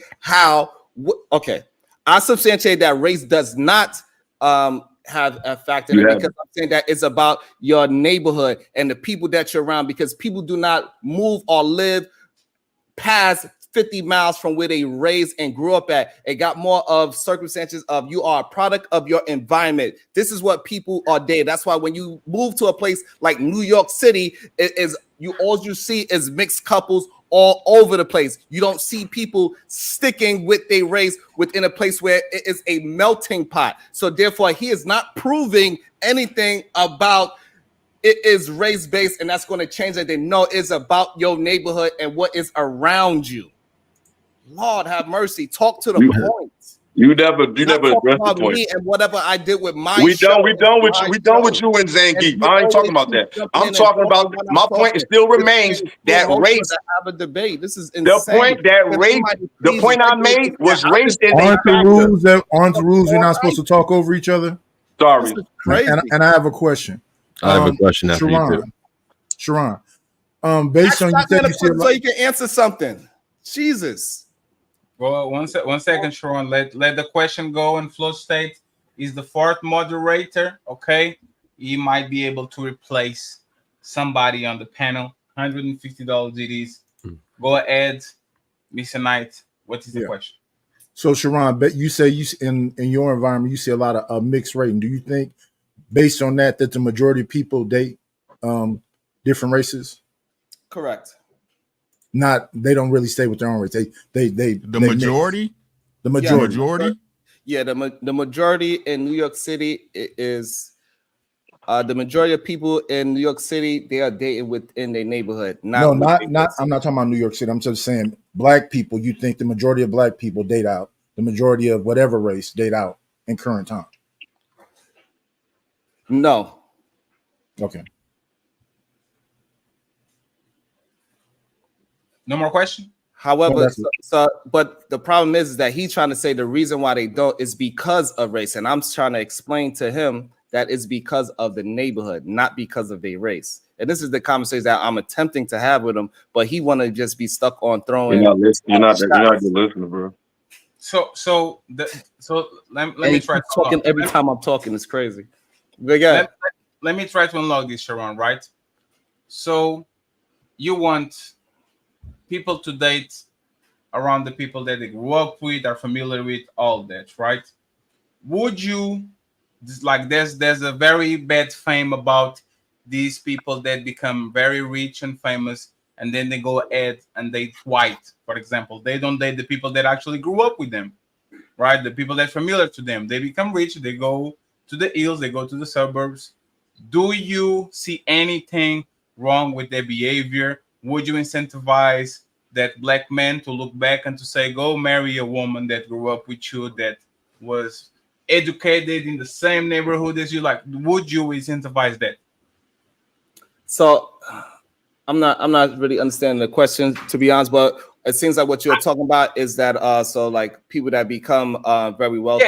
Is being race loyal when you make it, is it important? Because you said around you, right? Your neighborhood. Let's assume these athletes, they grow up, become rich and famous. Would you incentivize them to be race loyal? Or that's to my point. What I'm saying, right, is that those people that when they get out into a different community, they date within that community because now they're accepted in that community. For example, even though Offset, he became rich and famous way before he met Cardi B, still, guess what? He still dated within his mental means. So he still wound up getting something that was just like him. He got a woman that is in the same culture as him because she was around that culture. So what I'm saying is that people date within their neighborhood. That woman was in his neighborhood. She is a part of that culture. It didn't matter what race. Somebody like Amber Rose, she is dating with rappers that are black because she is in their neighborhood. She is a part of their culture. Their culture is degenerate behavior. Ice-T is dating the woman that he's married because she is in that culture. She's a part of that type of thinking, that mentality that they got. It has nothing to do with race, and people date within their neighborhood, within their culture. That's what people date. It doesn't have anything to actually do with race. Yes, we do live around each other. So therefore, when we go to the rural parts of the world, which is the majority, right, is we see like in Atlanta, yes, most people are going to be dating black on black because that's a black city. But you go to a city like LA, you go to a city like New York City, people are dating within their neighborhood. They date within their culture. So I'm going with stats and facts and proof of what I'm seeing, and he is just talking. Okay, so you don't promote race loyal, like you don't promote that. Then shout out to Brownsville, he's in the building. Salute to him. Brownsville, I appreciate you being here. Salute, and I'll see you after the show when you're doing the review of these. Okay, appreciate you being here. Illa, same scenario. Do you push race loyalty or you push what Sharon was pushing, social, economical, and all of that? I think there's a place for everything. I think whatever you should do to make you happy, do that. I never said dating outside your race was a negative. I simply said that race plays a factor in dating. What the hell is he talking about? I never said it's bad or good. I said it plays a factor. In other words, when you're talking to a black woman and trying to connect with her, the dynamics of that may vary when dealing with another race of women and trying to connect with her. And if you personally have not proven that you can successfully build a relationship long-term with a black woman, who the hell are you to tell black men they're doing it incorrectly if you haven't corrected it in your own life? And he hasn't done that. He hasn't brought data to prove that people that live around each other date around each other. You said the word statistics, but you didn't bring us a statistic. Just saying it doesn't mean that you have the data. You're just talking because you're in the world where that's okay. You can just say whatever you want to say, but you haven't given us statistics on interracial dating. You referred to them, but you didn't give us none. So like I said, once again, you don't believe that people date within a neighborhood? Yes, they do. Sometimes some people date from out of town. Sometimes some people date out of state. Some people have what's called long distance dating, where they're dating someone from all the way from across the country. So percentage wise, okay, we understand you're saying some. So percentage wise, do people I don't know, because that's not my argument. My argument is this: you could move your head all you want because you're slow. So let me catch up with you. My argument is race plays a factor. Does race play a factor in dating and relating to women? Yes or no? No. Okay, prove it. I did already. No, you didn't. You said you had statistics on it, so give us the statistics. So again, I said it goes by your culture. You said you had statistics on it. Give it to us. So you proved it by where you used to work in the affluent neighborhood, where you said most of those people are black human beings. But guess what? They dated all types of races because they dated within their neighborhood. They do not. You proved my point that people date within their neighborhood with your life. I proved that neighborhood does. Again. Thank you for proving my point. I didn't prove your point. Conceded to it. I appreciate you for just shutting the fuck up for more than 10 seconds while I'm talking. Now you tough now. One second. Let's Sharon. Like we keep allowing this man. You're right. You're right, Sharon. You are right. I'm not going to. Let's go at Sharon and interrupt for 1 minute. Flow State. We're going to take the $150 replacement moderator. Flow State can ask questions, but he's not going to judge the final outcome, okay? Okay, Flow State is going to ask questions, but because he needs to be 3, so he don't have a tie, he's not going to judge the final outcome, but he can ask any questions that he sees them, because on the last 30 minutes, the moderators in the chat are going to ask all the questions. $20 and up, and the questions have to be answered by both of the people. We have, 50 minutes or so, 20 minutes for the final questions. So let's get it popping. Go ahead. Sharon Bracey interrupted. And then Illa has a chance to respond. Interrupted, Bob just was interrupted. What I'm saying again, I don't know why I got to keep repeating it. This man has not substantiated anything. The only thing that he substantiated that I changed the name of my show. Only thing he showed is that he is upset that I have an audience and he does not. He also shows he's saying that I cannot have a long-lasting relationship with a black man. This man is just, all he's been saying all night is gossip. He was not able to substantiate anything about me this whole conversation. This man himself can't substantiate a relationship with a woman. So you should not be talking about relationships ever until you could provide a woman to talk good for you and say, yes, this man is all the things that he is talking about. Where is your substantiation? I can substantiate my life. I go by my real name. I do not hide. People see my children. You go to my Instagram, you see my family, my life. We do not know who you are. You even said throughout this whole stream, you've been breaking down so-called my life, but what you think you know of it, because all you've been doing is gossiping because you are full of estrogen is your problem, instead of having a conversation of what we are supposed to be here to debate. This is insane. Yeah, you sound mad hurt. I'm sorry I hurt your feelings. But like I was saying, I definitely substantiated it because my argument was, does race play a factor? It does. I didn't say, is it good or bad, or was it moral? That's what you hear because you're slow. I just said, does it play a factor? It does. I also said that being educated doesn't necessarily qualify you to be a great wife. You haven't substantiated that. The accusation I made about you was strictly based on the content you present and the perspective that you present and who's listening to your perspective. Your message is catering to black women, a woman that you're not with. So it's not about me gossiping. I see it with my own eyes. You're not with the black woman. So you don't really have advice on how to deal with them. You got advice on how to deal with white women, which is cool. You should have a show about that. And you change the name of your show to validate that.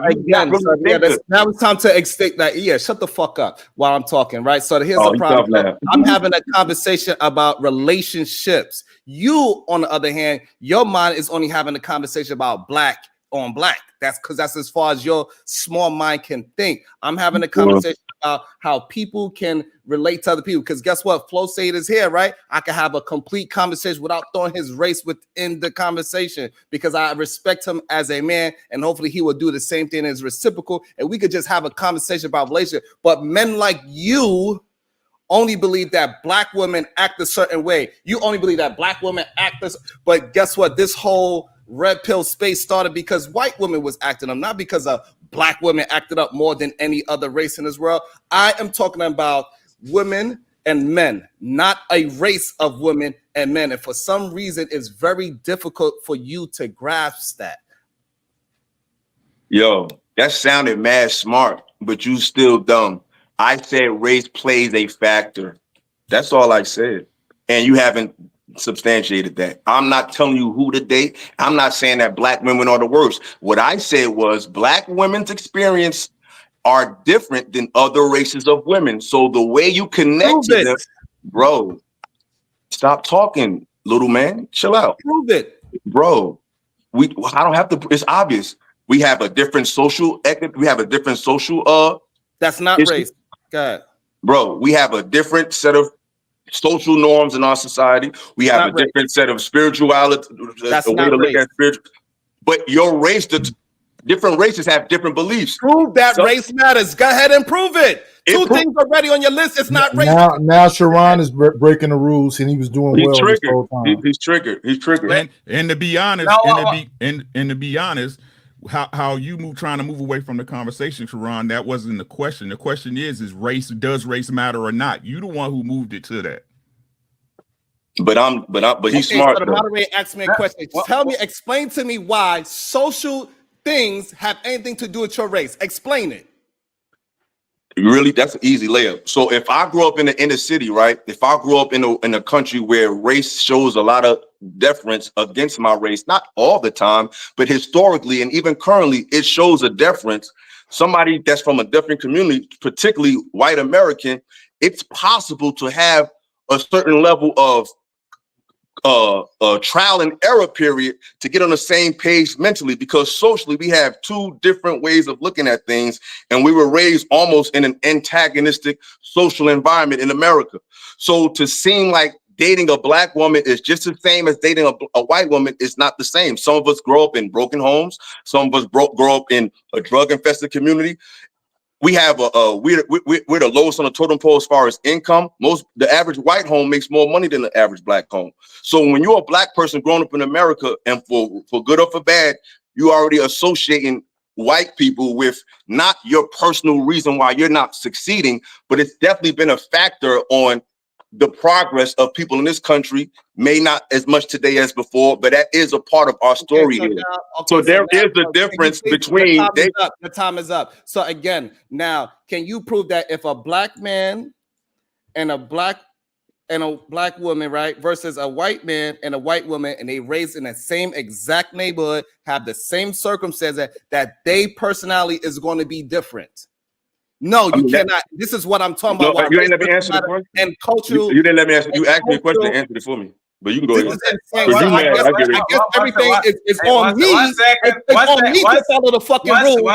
He don't have to follow the fucking rule. He's mad. Right. He's triggered. No. Let's not do that. Let's not do that. Sharon is right on this one again. Let's go ahead. Let him finish. The timer is there. And when he finishes, you have the chance to reply. The question is not as soon as the person asks the question. So let's give him 30 seconds. Go ahead, Sharon, and Illy is going to have a chance to reply.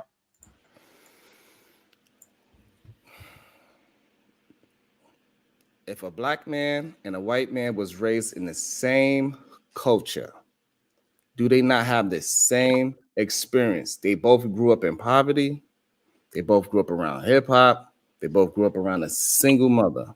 Are you saying with those two people having the same situations, are they going to be that societally different because of their race? No, they're not going to be different societally. As far as how societally, yeah, they will be different. But as far as how they relate to each other, they will not be. Because just because me and you both listen to rap doesn't mean society views us the same way.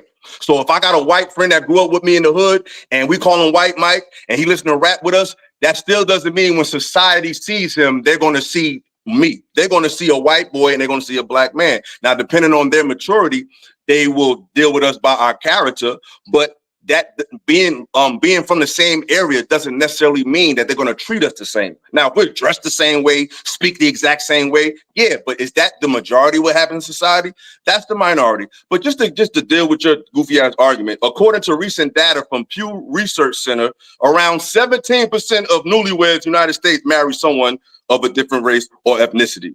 So today, that's still something that happens in a small group, and majority of people date their own race. So that doesn't mean that dating outside your race is bad or immoral. It just means that it plays a factor to the point that most people deal with their own because of those factors. And that data, that statistic I just showed, proved that. You haven't shown any that disproved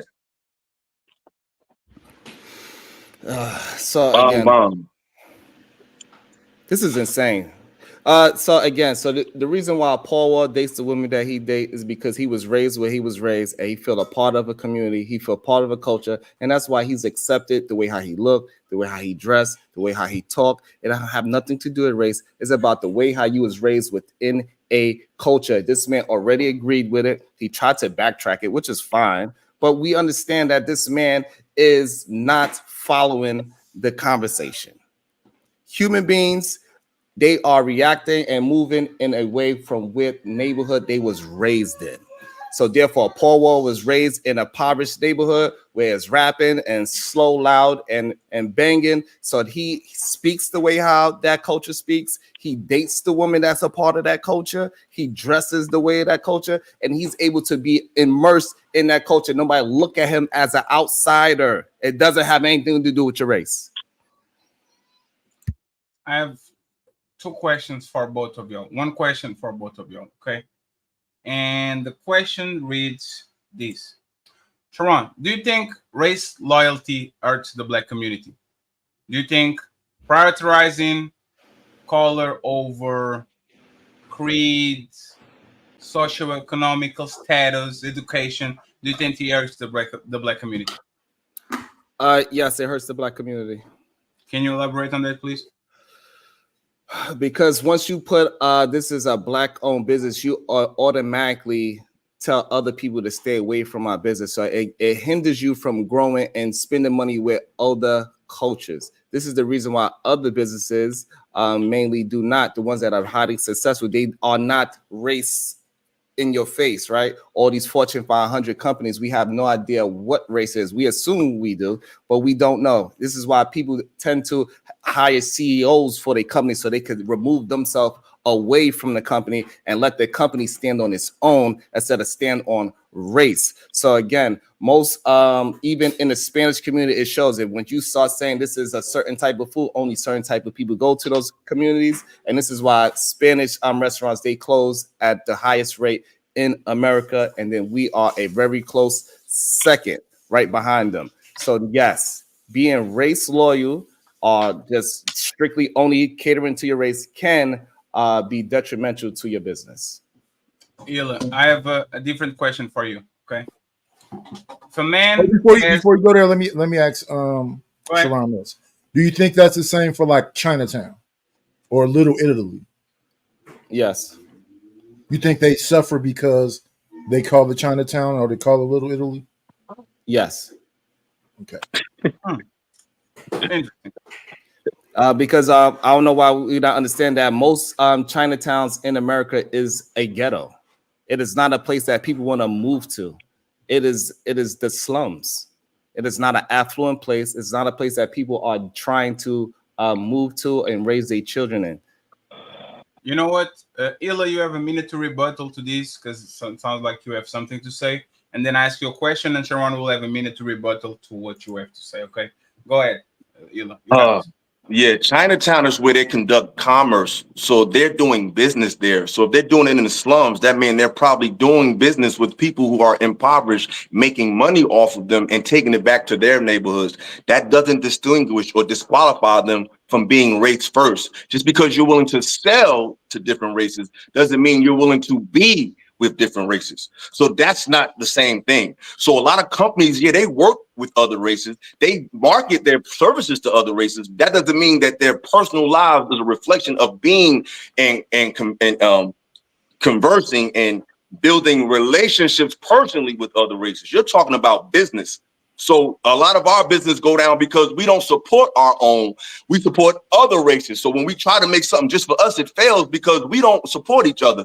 Other races, the dollar bounces around 7 times before we even go somewhere else. So most successful people like the you-know-who's. So he needs to start following the Here we go. He's triggered. He's triggered. He needs to follow the question at hand. So Fatty asked us a very specific question. It wasn't towards a relationship anymore. This man is not following the conversation at hand. Please. So sure what I'm saying, okay, Sharon, it's fine. You don't have to explain us what you want. Tell me what you want, like what you want. Your question. I answered your question. No, I know. That's what I'm telling you. You don't have to explain to us what he's not doing. Just affirm what do you want him to tackle, and I got you. What do you want him to tackle? I want him to attack the question that you asked.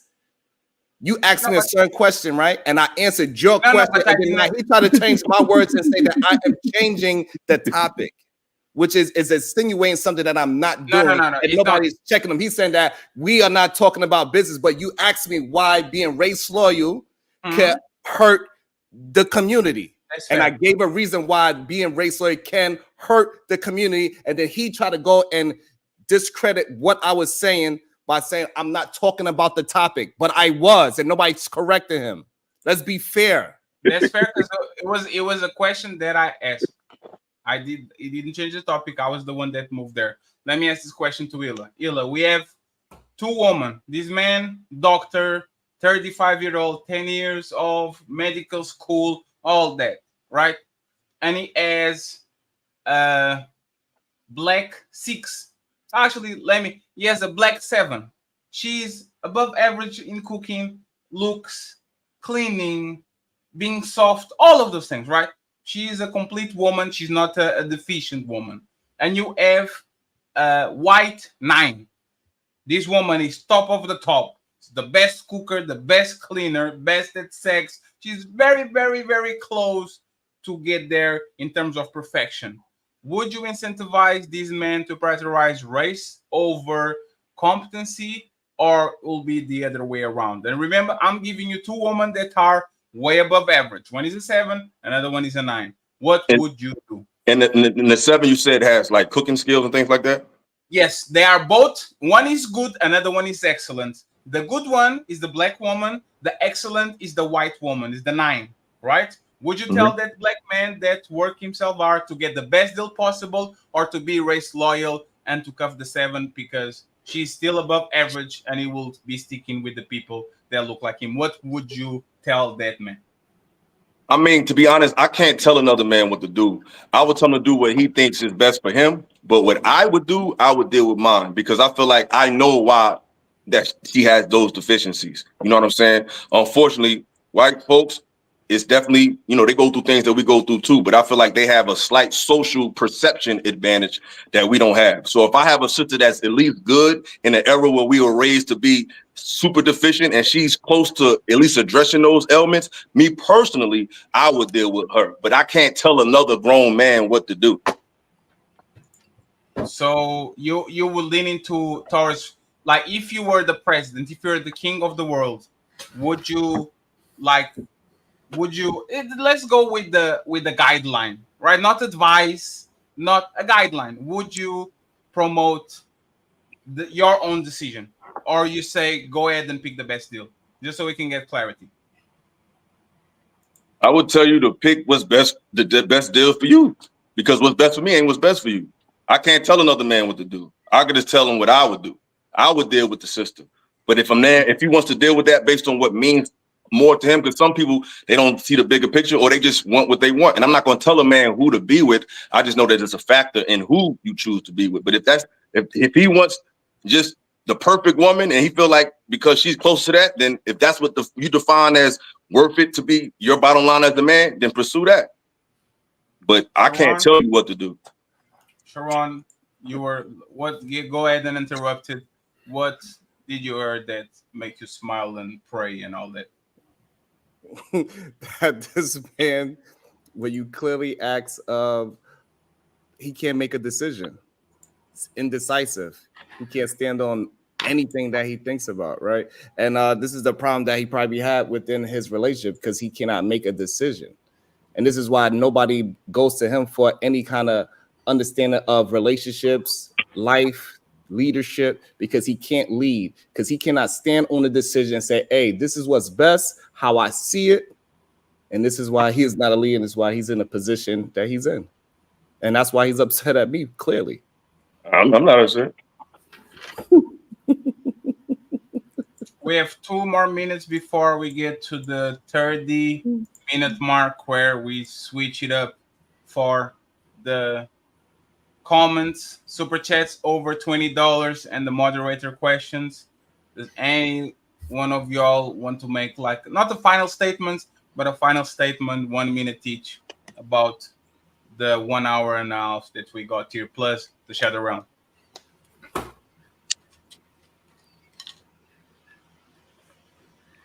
That was for the moderators, correct?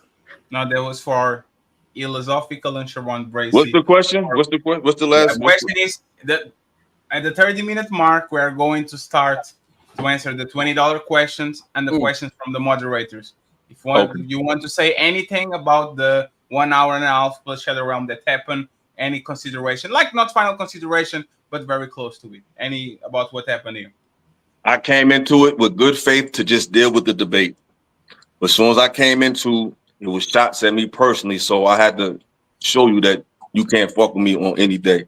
We could have just talked about the topics, but you wasn't adequate enough to do that. You haven't been able to prove that.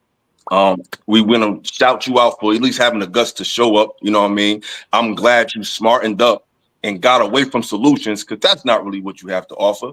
You're offering a good old time, you know what I'm saying? But if anything black people have had enough of is a good old time. We do need to be challenged. We do need to be have our thoughts shifted to look at things in a different way. Not saying I have all the answers, I don't, but I like to pose conversations, and my channel reflects a myriad of topics that go beyond relationships. So that's not my claim to fame. So I try to talk about different things that are a little more objective, that are not really spoken of. It's not really hard to just, go with the flow. It's kind of harder to challenge people to talk about things that they don't want to talk about. So shout out to you for sticking to the script. pandering, letting people say racial epithets, Jerry Springer type shit. But you haven't substantiated nothing. And like I said, I really appreciate you for moving away from solutions, because that's what offended me the most. But the fact that you moved away from that and really embraced the Jerry Springer type of atmosphere, I'm really proud of you for that, because you're a real man. You know who you are, and you're standing on that. Sharon? I think this man has arrested development. He's living in a past. He believes that he is something that he is not. Nobody watches your show, so this idea that you are moving a conversation forward with nobody listening is insane. It's kind of like if a tree falls in the woods, can you hear it type of situation. If we was to go down the timeline of your channel, we was to look at it, see what are the topics on your channel. It is nothing there because you have nothing to give. This is insane to me. One of your highest viewed topics was about me, not about you, all these things that you come up with, because you have nothing to give. But we was just to open up your page right now and we go down a list of things that you talked about on your live, we would see is nothing there. Absolutely nothing. So again, you do not have proof of who you are. We don't know who you are. We don't know your name. We don't know. You keep saying that you are this man that women want to see, and there's no woman to back up the things that you are saying. You're saying that you're a great father. We do not see you interacting with your children. We don't see these things. But for some reason, we see you watch me a lot. You know every step I fucking take. You know, according to you, you know how tall I am. You know where I live at. You know what my wife look like. You know what my kids look like. We don't know. I don't know nothing about you because you have to hide everything about you because you are a weak, pathetic man, and that's why you cannot maintain a relationship with the opposite sex. Because once you open your mouth, any woman can clearly see you have a issue, a mental issue. Maybe that's why your eyes is popping out the fucking head the way how it does. This is why you keep talking about all the things that I have. You want to talk about my show, the name of my show, the people that frequent at my show, how much money I make on my show. You are obsessed. You are a fan. And I thank you for being a fan. I appreciate you. But me, I do not know who you are. And I don't care who you are because I do things in real life. I have a family to move forward. And I've been proving and showing that because people can see that my wife is taking care of me. They can see that she makes 3 meals a day. You do not have. Can you please provide us a woman that's in your chat that is showing you love and support, that is laying down with you, that live with you, that trusts you to move their family forward? No, you cannot. You are a weak man and your life show it. That's it. Simple as Welcome everyone to the official debate section of the Charter Review. All right. I didn't come here to argue with you. Oh, yes, you did. We're having a debate.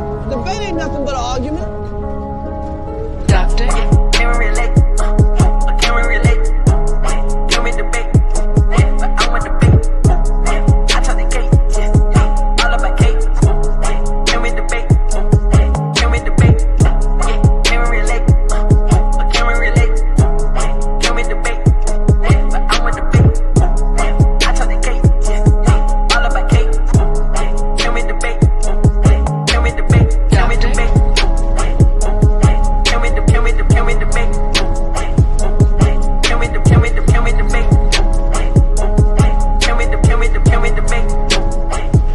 Thank you very much. And your rebuttal, Mr. Carville. We have no response. That was perfect. So, friends, last 30 minutes. It's time to read the orange super chats. And for the he get the last word? Oh, okay. No, you got it first. You got the first 2 minutes and he got 2 minutes. Okay. You went from the 32 to the 27. I gave you 3 extra minutes to actually hash it out, but he got to Shadow Realm territory again. So now the moderators, you can ask all the questions, and I'm going to look through the orange questions. If we don't have enough questions, we'll let them continue until the clock runs out and it becomes once again a one-on-one. Who wants to go first? Mr. Knight, what do you have to ask to the debaters? Yeah, first to Illa, with that question when he was asking about the white woman, would you say that you're pro-black? I can't say that because I'm just pro truth. You know what I'm saying? I'm pro that because I don't even consider the word black as a term to identify people. So I'm just pro truth. I'm just pro. Well, let's try pro melanated because people don't like to use black. But I feel like when you say pro black, people feel like you're anti-white. I mean, I'm pro your culture, whatever it is. I'm pro that you should push learning about your culture. You should push learning about your history. I think you should be pro your own race, but I'm not anti any other race. And I don't think that somebody who is with another race they're anti-black. I just think that when you're giving people advice on how to deal with your race and you're not doing that with your race, that could be seen as hypocritical.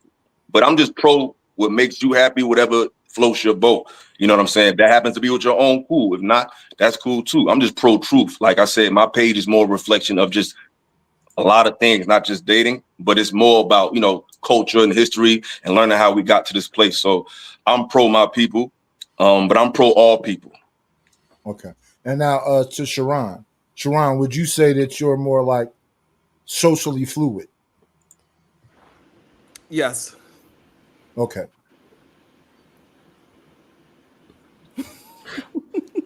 I just have a quick statement. Like I'm really disappointed that I didn't get here earlier. I fucked up. This has been great sustained animosity the whole way too. So compliments to both of you. This is really good shit. I like that. And Flow State proving that white people show up late too. So thank you very much, Flow State. Good one. We really appreciate you. Thank you very much, Flow State. Any more questions from the moderators? Did you guys ever establish a metric by which you would measure or to try to determine whether or not race matters? Well, I gave the metric of where I live at in New York, how people date within a neighborhood, and how people do not, and the statistics already prove that people do not live or move 50 miles away from where they originally was born at. So people date within a neighborhood, not within race. What about did you ever demonstrate what specifically the race component is, Illasophical, what it is specifically that race adds to the dynamic that is not added by culture?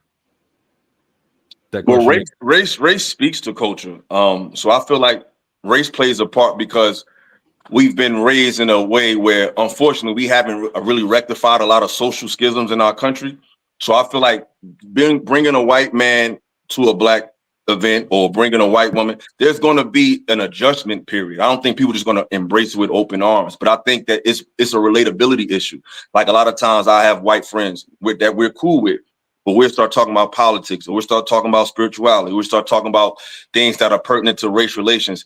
They a lot of times don't really see where we're coming from. They feel like, slavery may not have been a big deal. They feel like things have gotten much better. They feel like, they just have certain stances that can cause us to separate long term. Not saying you can't be friends, not saying you can't be lovers with them, but I'm just saying it's a certain learning curve as opposed to just dealing with your own. And I feel like the fact that the Pew research study that I quoted, they said 17% of the population dates their outside of race, shows you that most people agree with those sentiments too. Not saying that's impossible to deal with other races, but it's easier to deal with your own, and it's more, to me, beneficial, especially when your race is at a deficit. I think what put it above the deficit is dealing with your own, growing with your own, and building it to a place where maybe in a perfect world, interracial relationships won't matter. But today, I feel like it's more advantageous to deal with your own as a black person. That's me personally. But if you don't want to do it, don't make you a bad person. Again, he didn't speak to the culture part, right? He said in culture. You did not. This is crazy. But again, you trying to. I'll explain it later. But is it fair again for us to say that the majority of people, black, white, Mexican, Chinese, that those people are engulfed into a particular culture within their race? Within their race. How are you trying to separate culture from the people? Easy. Because Flosay just asked him a question. If the people are equal and they are in the culture, how are you separating them from race? If they are Race within the culture. Sharon, This is I the wasn't question that is referring. given to this man right beside me. If I these two wasn't people are referring from to the what Flow same State said, culture, sir. can he distinct? What is the difference I between wasn't. those two people? I if it's wasn't only race? referring to He Flow did State, not do sir. it. And again, we are talking about neighborhoods.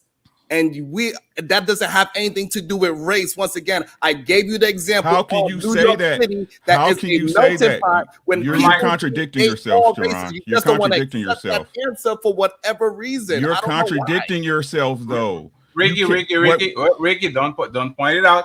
Don't point it out. I have a question.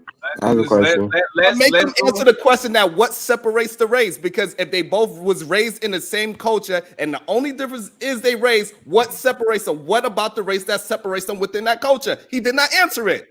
So can I? So like I was saying, Please we give don't have 1 second. Illa give a clear understanding of what he said, and then Remy Knight can pick up and ask the question. Go ahead. Historically, the racial lines have been drawn. So the examples that he made, as far as like somebody growing up in your culture, like somebody growing up in hip hop culture, that's an anomaly. But that doesn't change who you are historically and socially to the world. There's plenty of examples of young men who can code switch and can play the hood game, and then when it's convenient, play the suburb game. So race will always be a factor because it was made that way before we even got here.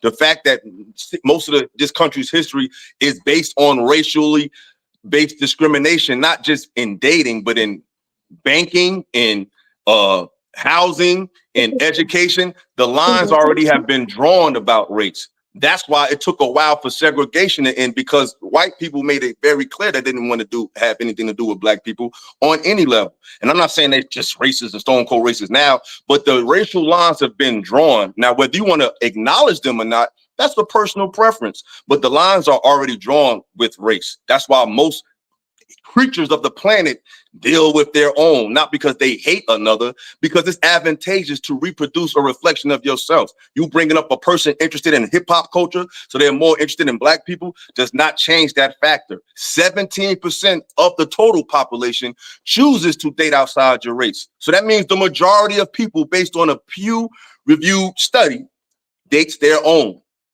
Period. Sharon, did he answer the question? The difference between did he answer? No. All he's proven. Repeat it once again, but with no answer. There's no need for no answer for Illa. Just repeat the point so the moderators can actually understand. Repeat it. Did the moderators understand it? One second. They don't have to say. Oh, okay.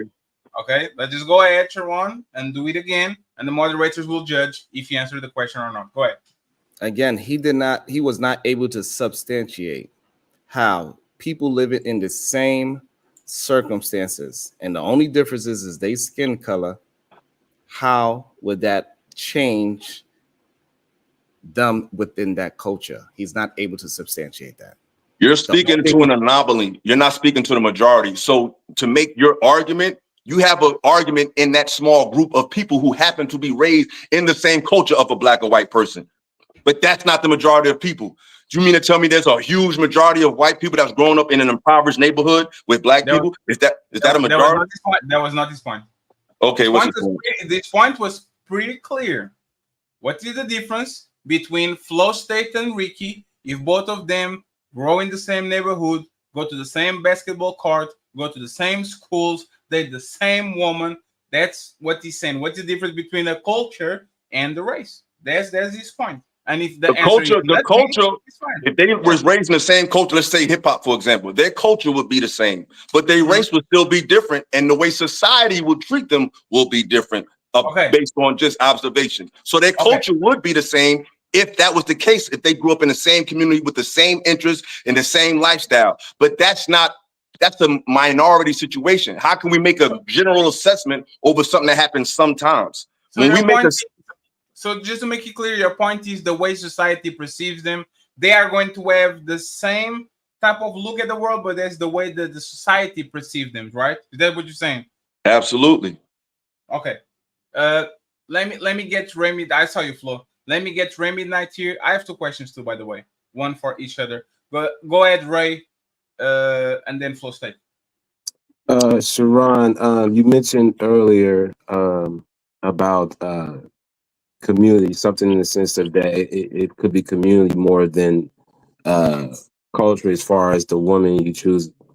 In that sense, I could be paraphrased, I could be wrong, but you started off, you didn't start off with your wife, you started off with the mother of your child who happens to be a Black woman. Is it the fact that she was from your preference of a Black woman first, or is the fact that she just happens to be from the community that you were raised in? So yeah, so me and that woman, we was pretty much in the same field of the culture. She was into fashion, I was into music at the time, and we was building our own separate. Right now, she still is into fashion. She created her own fashion business. At the time, I created my own record label, so we was within the same culture, and we clicked and we moved accordingly. We was together for 10 years. Thank you.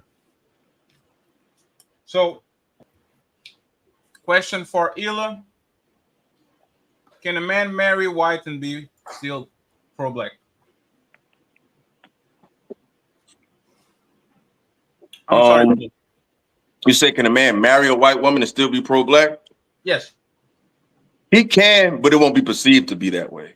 Because he can still be an advocate for Black people with his words and his actions, but the perception will still remain that if we are good enough to defend vocally, if we're good enough to defend content-wise, if we're good enough to defend us in a place where you can monetize off of that, why are we not good enough to be your mate?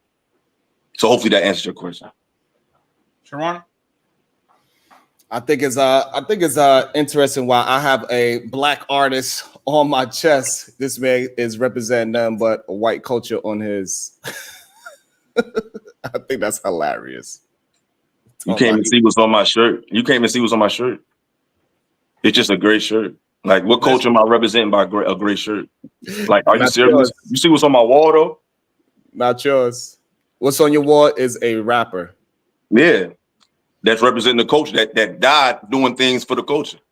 So what does that mean? You got a rapper. So if I have Eminem, no, I'm just saying you brought up something superficial. You brought up something superficial. I got a question. I brought it to something else superficial. Okay, that's fair. So I got a question. So if I had Eminem on my wall, would I be representing the culture of hip hop? Yeah. Okay, so. But hip hop culture and Black culture are related, but not the same thing. Oh, all of a sudden, race don't matter again. I said in hip hop culture. I appreciate you for conceding. Yeah, you're goofy. I didn't concede anything. I said hip hop culture. That the race I said hip hop culture. You say it no, does. I said hip hop culture. About the culture. Last question from my part. You didn't prove nothing, but I'm glad you think you did. Last question from my part, and shout out to the 483 people that are watching the show on every platform. Thank you very much. Please like the video where you are, and if you can donate to the cash apps of the debaters, that will be great. That will be great. Okay. So my last question, Sharon, is what part of the Black experience are you teaching your kids? That will be a question that kind of like, because you don't put the race first. You talk about social economical status and all that. What part of the Black experience that you've been through that you promote and push to your kids? So I don't teach my kids of a so-called Black experience. I teach them American experience. So therefore, they could be and believe that they are part and are from America, and so they can take all advantages of the system of America. What happens within our so-called Black culture, they do not want to take advantage of the things that's going on in America because they don't feel like America is a part of them. And I think that is a mistake that the so-called pro-Black people do as well. So I'm raising my children to be American and take advantage fully of America to the best of their ability. Moderators, anyone has any questions? Flo. Go ahead, Flo. I forgot my earlier question, but I have a new one. What is, for both of the panelists, what is your favorite thing about white people? That they stick together and they defend each other no matter what. We do? I think so. And compared to when it deals with, put like this, I'll give more nuance. Y'all might fight amongst each other, But when it comes to a black antagonist, you definitely are going to ride with your own. And I'm not even mad at that. The difference between us, we'll throw our own under the bus just because y'all said so. So I think that's the main difference to me, is that you guys understand the bigger picture and you understand perception and you understand the nuance of what you support and how hard you go on your own. Because even let's say if somebody did something wrong, like a white guy shot a cop, a white person not going to just say, hey, send him to jail. Some will, but there's a lot that'll say, however, you know, what a black guy was intact. Like they're going to find a loophole to ride with their own, and I'm not even mad at it.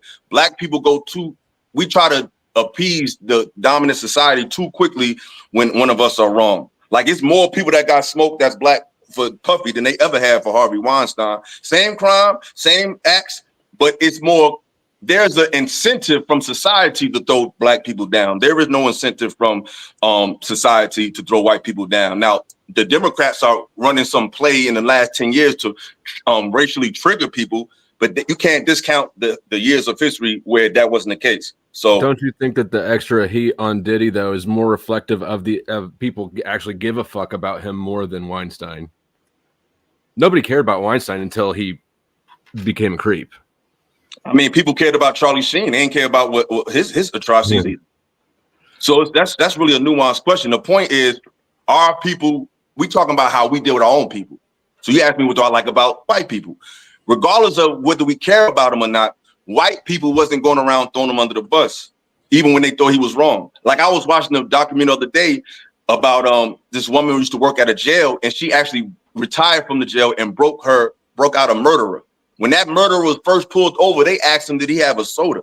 So there's a different level of sensitivity that white people have for their own, regardless of atrocity. Jeffrey Dahmer was getting love letters in jail from white women, despite what he did to black people. So that white women love killers. I mean, they did. So what I'm saying is, it takes a lot for y'all to turn your back on your own, as opposed to us. We'll do it very quickly, especially if there's money involved. So that's the difference, in my opinion. Sharon, same question. What's your favorite thing about white people? You probably have an expertise on it. So let's go, Sharon. You got this. The favorite thing I like about a white person, that is a weird question. White people in general. I do not look at them. I really can't. They are nice human beings. I don't feel like you really have a favorite thing about white people. So I don't really just think that a white person got something more than another human being. So they nice human beings. I don't know what to say. Moderators, any more questions? If not, we just wrap it up. Mr. Sharon and Mr. Illa, we have 7 minutes on the clock. Do you want to go to final considerations completely? You want to run the clock? Is there anything that you want to say before we close it out and we give the punctuations? Mr. Ray Midnight, Nightish, and Uncle Rick are going to decide who the winner of the debate is. So go ahead. You got it. My last statement is, regardless of what, this is a debate. We did it. I said what I felt about you. You said what you felt about me. Moving forward, I don't have no negative. I'm not going to go out my way to try to knock you personally, because I said it already. So I don't have any more personal attacks for you, unless that's what you want. But I will challenge your talking points. If so, maybe, because I don't have to. But if I'm presented with some clickbait or something that you present on your channel that just worth a discussion, not because I just want to talk about you, I will do that. But it will not be on an ad hominem level. It will just strictly be about your talking points. So I don't have any animosity for you moving forward.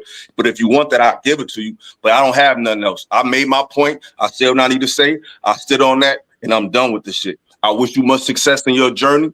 I wish you much success in whatever you need to do over there. I hope you make all the money you need to make. I hope you keep making an impact on the young men that you said you make, because that's a beautiful thing. But like I said, I just disagree with your talking points. And I thought the way you moved in this space when it come to me was a little disingenuous. And that's it. I'm done with it. So friends, Sharon, and I counted 4 questions, so they're probably going to be quick. Go ahead, you got this. So I just want to say, I think we showed the difference, the caliber of human beings, and who is willing to attack the man versus who is willing to attack family members and attack women. And it just showed the difference of class of human beings. And I'm not living in any kind of arrested development. And I'm always up for a conversation, even though people slight me for having conversations with people that so-called disrespect me on my channel and disrespect the race baiting version, or they calling me a band, gay, this, that, and the third, whatever disrespectful thing they could say about me. I still allow them to have the conversation because I do want to have these difficult conversations with a multiple different culture. Because as we wind up finding out that it doesn't matter, and on my channel every single day we find out that has nothing to do with race. A lot of men think the same way, and it has nothing to do with race.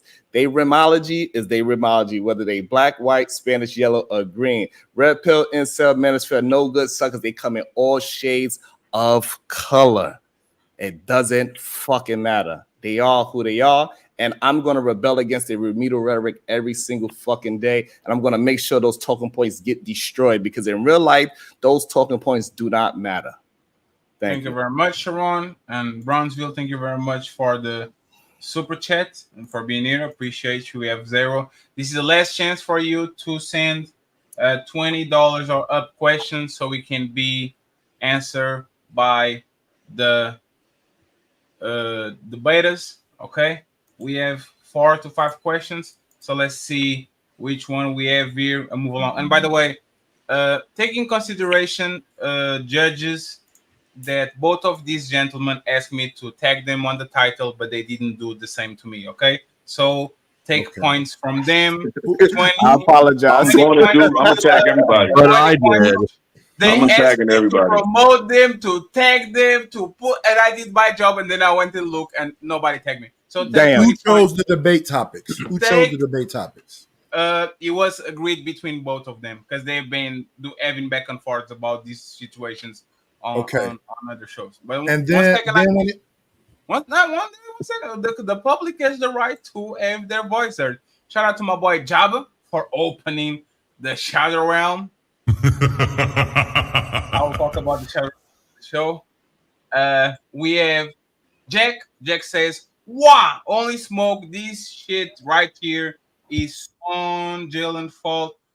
Jack, I'm going to read your 20s by the end of the show. Okay, we are trying to prioritize questions. Okay, so Solid says, I'll read it in the end of the show too. Thank you very much, brother. I appreciate you. We have Carl. Carl asks a comment too. I'm going to read as soon as we're done with them. It's not the question. JM is the first question. 30 seconds, 1 minute, Sharon. Sharon, regarding the Shadow Realm, did you even pinch the nigga? Police help. Do you think you pinched him, Sharon?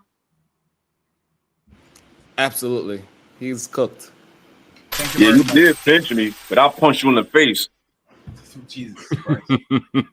Thank you very much. I appreciate you, Jay. I appreciate you. We have Carl Anderson with another comment. Carl, I'll read it by the end of the show. It's in 10 minutes at the most. So thank you very much. I appreciate you. Ilkan Ali with the statement too, not a question. So thank you very much, Ilkan Ali. I'll read it as soon as we're done. I keep going down. Conversations with MJ on Sharon's side, not a question. Thank you very much, MJ, for supporting the show. Ilkan Ali on Illasophical side. Thank you very much. I appreciate it, not the question. And finally, to both of the brothers, just because a man is educated, does he make him a good husband? Let's go 1 minute each, Sharon and Ila, and then we go to the moderators, judges giving their opinions about who won the debate. Go ahead. Absolutely not. You know what I'm saying? That fact alone does not make you a good man. It might make you a good provider. It might make you, somebody that can, create experiences for the family, but it doesn't speak to your emotional intelligence. It doesn't speak to your patience. It doesn't speak to your depth of character. It speaks to your discipline. It speaks to your grind.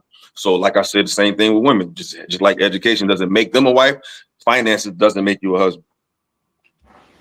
So if we good. So if he's talking about absolute, then no, we cannot say absolutely. But what we can say is an indicator of a good husband because of the things that he just said is that he's able to be disciplined, see something through, have a plan, start something, and finish it. So percentage-wise, we could possibly say that having an education can make him a good husband. How do we go from money to education? Because an educated person, they make more money than an uneducated person. Somebody that is educated, they could provide. They could So let me provide ask you a question. I'm glad you said that. all the things that is really considered a good husband, which doesn't have anything to do with love and emotions and things of that nature, because I love you and I'm going to provide for you. I'm going to do things for you. I do not have to like you or love you to provide and be a good husband. So percentage wise, somebody that is getting a master's degree, yes, we could say percentage wise, he's a better husband. So it went from income to master's degree to like, that's crazy. That's good. Finish your thoughts, and Sharon will have a chance to rebuttal, and then we go to the moderators. Go ahead, finish your thought. So what I'm saying is that was crazy. So let me ask you, Sharon. So if you say most women are educated, so is it fair to say that most women are educated as opposed to most single men? Like if we had a group of single women and single men, would you say that the group of single women would be more educated than the group of single black men? By numbers, by statistics, you think that's the case? If you're saying women versus black men, then yes. So you think single black women are more educated than single black men, correct? Men, yes, I'm saying that. Yes. Okay, so why do men still make more than black women if the majority of black men are uneducated and the majority of black women are educated? How are they still out earning them? Right, because you're talking about averages. No, answer the question. How are they still out earning them if they're less educated than them? Right, because are you talking about the average income? I need to know. I'm asking a clarifying question. If that okay? Repeat again. I just gave you two groups. I said single black women and a group of single black men. And I asked you, what's the likelihood of who to be more educated? You said it's the single group of black women, correct? Yes. Okay. Would black men still out earn black women? So how is the uneducated group out earning the educated group? Because the uneducated black men are not out earning the educated black women. You are going by the average of men in general. You're not going by the average of uneducated black men versus educated black women. You do not have a statistics that shows the version of uneducated black man versus the educated black woman. And this is why this is bullshit. And that's what you are. You are full of shit. Okay. You don't have the answer. So basically, you already proved that you already proved, yo, you dumb as hell. You already said that on average that the black woman is more educated. So that means that average black woman is educated more than the average black man. So if the average black woman is more educated, why is she not out earning the average black man? Because just because you're an average person, just because you're educated don't mean you're getting a high earning job. You can get a degree in African American studies, but the salary for that is less than a man with a CDL, which you don't even need a high school diploma to have. So what the fuck are you talking about? So what I'm talking about is this. People that have higher education, they out earn people that do not have higher education. That is a fact. And so now if we are going to the fact of average earning versus educated earning, then you got to provide a stat where it shows educated women and they average versus uneducated men and they average, because in that average of black men earning more money than black women, the educated black man is in that stat as well. And this is what you are conflating. And so maybe now you could understand that and you'll have a better argument for next time. No. Friends, let's go to the judges. Let's go to the judges. Great show, spectacular show once again. Till 465 people watching. Let's get to the judges.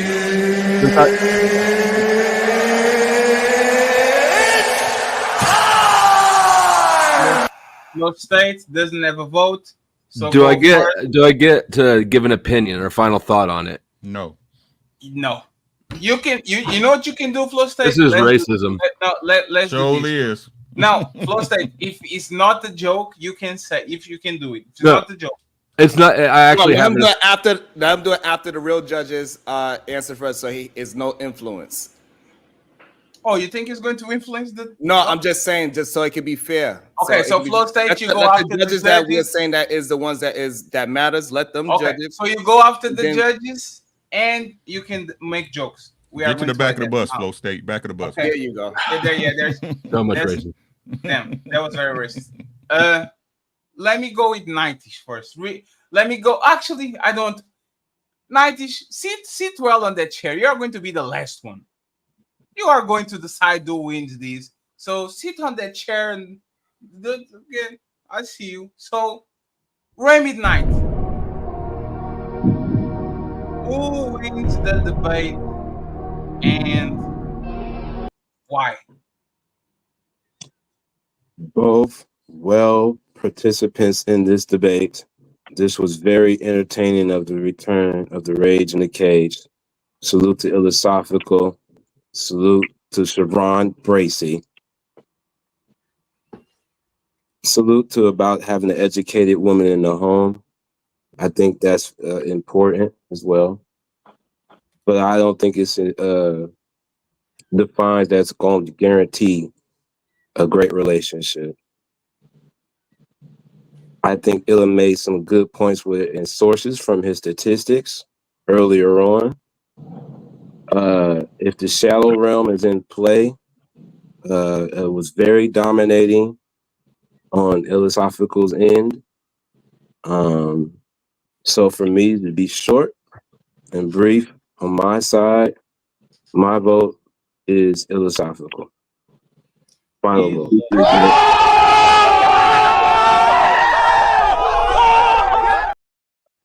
So Illasophical as one vote from Ray Midnight.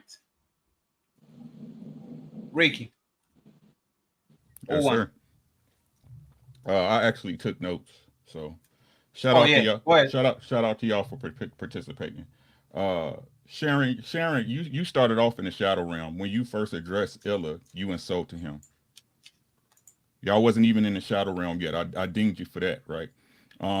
You set the base for the initial discussion of the first topic, and then he beat it with two sources, right? So, and when he asked you for a source, you said you couldn't present it, even though you said you got it from a source. I dinged you for that, right?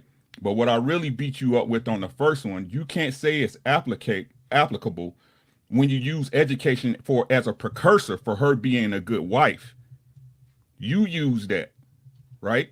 So again, you can't say that it's the education that would participate or give her qualities to be a good wife, and then you said it didn't matter at the end of the day. You double talked yourself a couple of times here, right?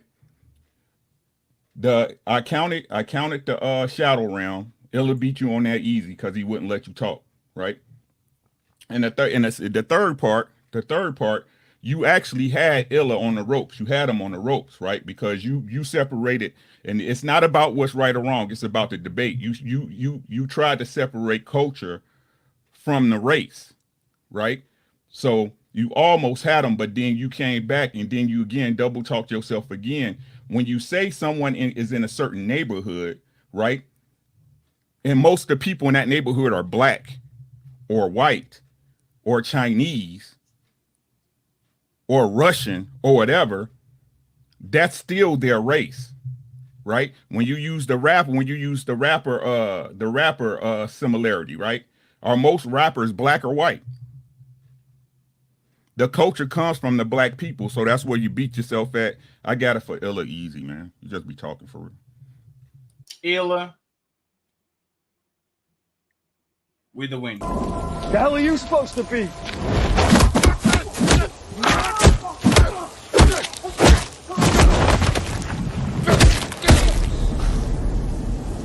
I'm vengeance. Batman wins. Fatality. But I gave you a friendship too, though. I gave you a friendship. Mr. Knight, you didn't sign nothing, but we tried. What do you add on your cards as a win? Okay, I kind of saw it the same way Ricky saw it. When Sharon initially started, I thought that was a strong point. He's saying the people that are educated, do get money, and those people with money stay in marriages longer. But then when Illasophical said that 90% of those people get divorced, I think that kind of hit him. And then I'm pretty much seeing it the same way as Ricky. And then the last part is the same thing too. Sharon had him a little bit, and then he went against his own thing when he started talking about the culture again. If you separate them from the culture, you can't then tie them back into it. So yeah, it's a sweep. Damn. It's a sweep. Damn, Sharon, I had this prepared for you. God damn it, Sharon. Come on.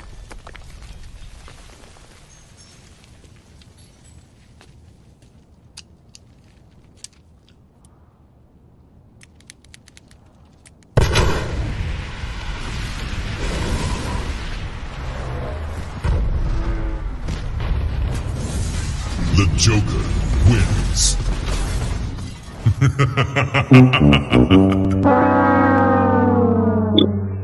Damn, Sharon, you made me prepare for nothing, Sharon. God damn it. God damn it. The squad was working extra time to get you one, but it sounds like Hey, it was. Fatty, I'm out of here, man. Y'all be easy. Ricky, I appreciate you, man. Thank you very much. Get some girl judges for Sharon next time. Maybe he'll win. Oh my God. Yeah, God damn it. Ricky, thank you very much, man. I appreciate you being here. Let me make sure. Damn, Flow State got promoted. Flow State. And I'm the only one who was going to support Sharon, and he kicked me to the back of the fucking bus. Oh shit! Tell me what's going on, Flow State. The question, as I understand it, is basically comes down to: is race causal or correlated, right, with culture, and how that impacts relationships? I didn't see any demonstration that it was causal and not correlated. That wasn't a question, though, brother. The question was, does race play a factor? Ended up at. No, I'm just saying, but the debate was based. I'm gonna give you the debate points because the conversation went a lot of ways. The debate was, does race play a factor in relationships? Do you think race plays a factor in relationships? No, I think he's talking about the last one when. Oh, okay. I just wanted his opinion on that, though. Yeah. Sharon wanted to divide the cultural, like what is the experience, the cultural from the race. That's what Sharon was pressing about the whole show, about why doesn't he address it, why doesn't he address it, and respectfully. At the end, you look at like with the pro-black thing, it kind of backtracked it, and for whatever reason, you didn't catch it. I didn't think I had to. Most of the time he agreed with me throughout the show. No, because you double talk. I let it go. So once he said it, I'm like, oh, perfect. He said it. I don't have to reiterate what we just heard. We heard the man backtrack the whole statement. We hear the man say that we know that educated women stay in a relationship longer, which the statistical odds would show that the divorce rate is what he was saying was false because women that are educated, they stay wives for a longer period of time. So regardless of the fact of the matter, he want to make it as 100% clip, and it is what it is. But the people that have a conscience and understand what was going on, what was being said. Thank you. So I'm gonna interpret the Sharon speak. What he basically said is the people that subscribe to his channel understood the dumb shit that come out his mouth. But when I was asked the actual title, I gave you statistics and a date on the actual statistics of what they said. They said 70% of women initiate divorces, and it jumps up to 90% when they're educated. And I gave you a date. You didn't give us none of that. But like I said, your supporters will definitely think you won because that's your supporters. So what do initiation has anything to do with the conversation? Nothing. I want to debate. I don't have to talk to you no more. Kick rocks. All right, you know, but I'm not talking to you. I'm talking to Fatty. But if they're divorcing like that, don't you think that when people get married, then have kids, then get divorced, that the kids suffer? Right. That is Isn't that the same argument that Dr. Cheyenne was trying to get across to Nick Cannon? That's a very true statement, Nice. But however, we having a conversation, right? So the divorce rate of an educated woman, right? They have a lower divorce rate than uneducated women. He cannot refute that. So he tried to conflate the fact that 90% of women initiate divorce, meaning after the relationship is over, after they separated, after they all this, then they put in the paperwork is all he is talking to. It has nothing to do with the divorce rate. The divorce rate, if you are higher educated, again, I'll say it again, just so you know. So we understand. We understand you're talking about that minority. We understand that. And So we kind of understand that. That's what I'm saying. So his He point. think he's smart. He think he's smarter than he is, man. No, so there's one place where it could got you, right, Sharon? Divorce rate doesn't measure quality of marriage at all. People get if he would have tried it, but he didn't do it. yes. The same way you I said killed the that initiation part is what I'm saying, because initiation doesn't have anything to do with the education at all. No, but the relationship. But that's so the again, no, that's it was it's fine. Like no. What I'm saying is that educated women have a divorce. They initiate divorce at a higher rate. They divorce less. But the thing is, it doesn't measure quality. It doesn't measure. It doesn't measure the quality of marriage. So you can stay 40 years with somebody, and because both of y'all are educated and you have a mortgage and you have to keep up for the Joneses and all that, you don't divorce because you want to keep the house, you want to keep the cars, you want to keep everything. Something that you wouldn't do by yourself. Like the quality of marriage and those divorce statistics. I think also, Fatty, the fact that he kept interrupting me throughout the whole shit, and that one of them took points off of that I try to be hands off, and then I kind of try to control that. But the thing is, I think it was because the Shadow Realm was so early that we kind of was like, oh, Jesus Christ. And Sharon, but what I'm saying, like throughout the debate, often he just overtalk. I let him go because it didn't bother me that he was getting all that gossip off his chest. He needed to get it off his chest. I didn't mind. Nothing he said was real. Kind of fuck you up on the Shadow Realm, Sharon. You need to. No. What he did was overtalk, and again, overtalking doesn't mean that you win anything. He didn't say anything truthful or factual within the overtalking. Even when we was talking out through the debate, when we supposed to have a minute time, y'all allowed him to overtalk me, and nobody took not one point of it. And then as soon as I started trying to say, "Hey, I'm going to implement some aggression," I got penalized for it, which is that's what we talk on the beginning of the show, Sharon. I'll let you guys know. Until you guys get bothered, and as soon as you start complaining about it, I start to do something. I said something about it, and I did something about it. But what I'm saying is this: nobody took a point of him for continuing. So there's 90's fault. Damn 90. Look at you. What I'm saying, nobody said anything about it. They just said, "Oh, it's okay. He's disrespecting the rules again." We correct him. He disrespected the rules again. He disrespected the rules again. And then as soon as I said, look, Sharon is over talking. If I did it 2 times, he did it 20. Stop crying to the refs. Play ball. I'm not talking to the refs. I don't give a fuck. Don't worry, Sharon. Tomorrow you're going to make $1 million reviewing this. Don't worry about it. Exactly. And shout out to the 2 people that's watching on Illasophical channel. Damn. Shout out to the 500 people watching the show. Shout out to my 22,000 followers on the gram. Peace to y'all. That doesn't relate to anything. No, it don't matter. It don't matter. It don't matter. Maybe you got more. You don't have no viral content. You lost. You don't have no viral content. You lost. You don't have no viral content. I do. Let me get what viral content. You do. What viral content he has. Viral is 100,000. I have clips that's over 100,000, over 1 million. Me. What do you have? What viral content do you have? Again, you substantiate. No, I asked you a question. What viral content do you have? Hold on. It's not about. I never said. Oh, you don't have it. You don't have it. Just like you ain't have nothing in this debate. You ain't got no smoke for nobody. You don't have nothing. Nobody on this panel wants. Nobody wants nothing you have. That's why you got your ass kicked. Nobody got nothing you want. They don't want to agree with your talking points. They don't care about you as a man. No man on this panel see any reflection of manhood in you whatsoever. You have a great channel that got a great following. That's it. That's all. Period. With no nigga want to talk to you or kick with you in real life. You bring their channel some light because you got a channel. You are a clown, you a nerd, and you land with Blanca. You can't tell me shit and you lost. Hold that L. Hey, Fatty, can you please point me into the direction of content that he produced that went viral? Can you do that? Isn't that video that he has viral? That's the most viral. Was it on his channel? That was somebody else. It was my words. They continuously go viral. It's not like it's my words. It's not because he. I said it. You don't have nothing. You don't have nothing. You don't have nothing. That channel. You have nothing. You have zero. That channel itself. You have zero. That one clip got me a bunch of people I'm connected with. That one clip. And it still only get you 2 Oh views well. on YouTube. Oh well. I don't be on YouTube as much as you do. Hey, this is called After Spades. The game is won already. Yeah, the game over. You right. I'm out. Peace to you. Peace to Fatty. If y'all have any other questions for me, this is a dub. I'm about to drink some champagne because this was a wash like I said it would. This Jiminy Cricket looking motherfucker ain't got no smoke for me.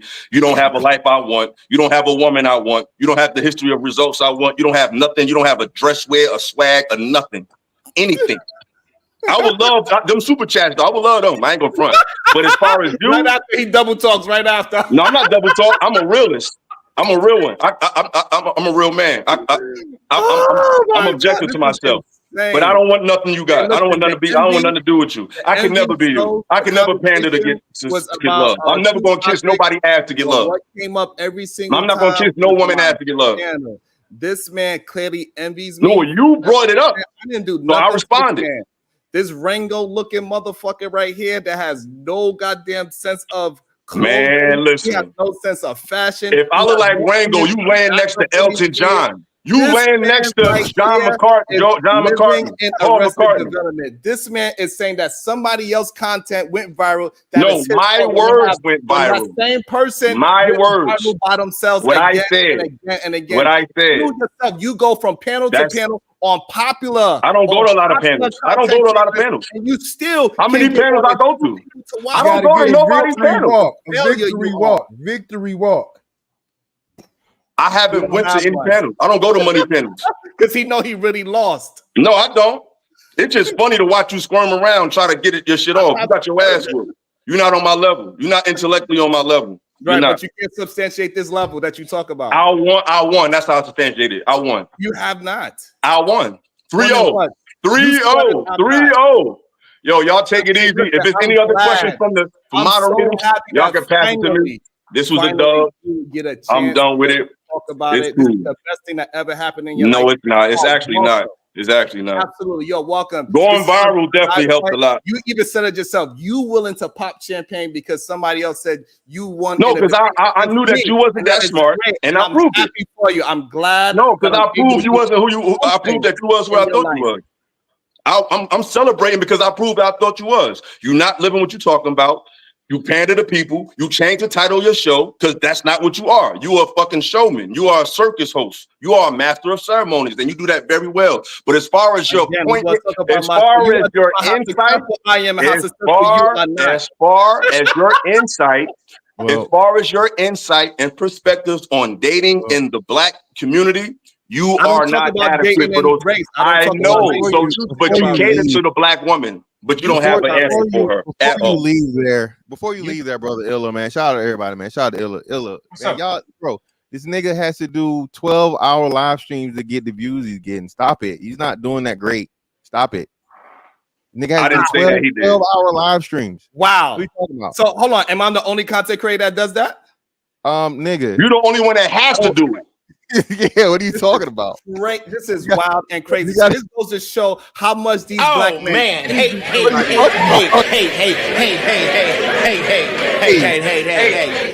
here half the day to get those views. Wait. Ronnie's doing better numbers than me right now. He has 338 in the box. I have 200. Yeah. It's not hate just because we're not helping. So what? Yeah, because I'm telling the truth. It's not hate because we're not helping. Because you're not what? Helping him. He said himself, he's not going to be people's dad and whatever else and help them when they in these little back and forths. So we're not helping. Yeah, it's other people up here that do 12-hour streams also, but us not helping doesn't mean we're hating. Damn. No, y'all could keep cooking them. I'm out of here. Y'all, I appreciate the time, Fatty. Thank you for letting me on the panel. Y'all have a great night. I'm out. In real time. The hell are you supposed to be?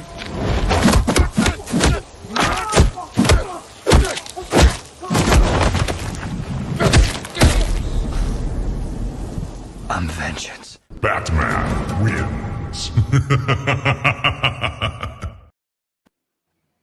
Hey, in real time, it's showing that they are hateful and they are envious. It has nothing to do with anything that I'm saying. It has nothing to do with that at all because this can't be a part of people that doing streams that are 12 hours on a daily basis as well. Like this is insane. Right now, Fatty just proved that what you are saying is false. Like I got more people watching on my channel than Fatty channel right now. You have almost twice. You probably got twice as many subs as me, and so I do not understand. We are all in the same field, putting in the same grind, and we put in the same work. For you to say that shows that you are envious. It don't have nothing to do with the words I'm saying or the content I'm producing. That is insane. If Nidus is working 12 hours, I'm working 12 hours. That is that man grinding. I would never put that man down for putting in fucking work. That is insane.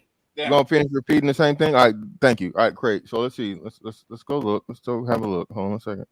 So, brother, again, the algorithm or the YouTube works the same for everybody, fam. So, you know what I mean? If you got to do 12 hours to get, 4K views, brother, that's just what you got to do. You know what I'm saying? Okay. Once upon a time, how many subs you got right now? How many subs you got right now? I don't know. Hold on. Well, I can just look on your channel. I'll see. Hold on. Let me see. So Sharon Bracey has 2.74K subs. So as a person who once upon a time had 4K subs, I can tell you I didn't have to do 12-hour live streams to get 4.2K. Okay. I didn't have to do 6 hours to get 3.2K. And again, on average, I would say you're running you need some long ass streams, brother. 9 hours, which is pretty good. That's 5.1. And let's see, on average, what's your average show? So yeah, on average, brother, you working a damn near a whole job shift, brother. You know what I'm saying? There's a lot of time you spend on here, but hey, like you said, brother, hey man, if this is what it takes, you gotta get, hey, it's what you gotta get. I'm just saying. So what you saying, because I'm spending it on my own show, but you fantastic, you are online just as much as me or even more. I don't even understand why you even attempting this argument. And if you are jealous, just say, or if you envious, to say that. Hey, listen, I don't think we should be knocking out anybody that's willing to pull in. What do I have? So now, hold on. I don't understand what's your point. If that is what I have to do, if that's what I have to do, then that's what I have to do. I don't know why you're trying to make it seem like that is something dishonorable. If I gotta work extra to prove that I'm a good content creator, then that's what I fucking have to do. And I wanted to do whatever I have to do to move the needle forward. So I don't understand why work ethic is being looked at as something negative. That is crazy to me.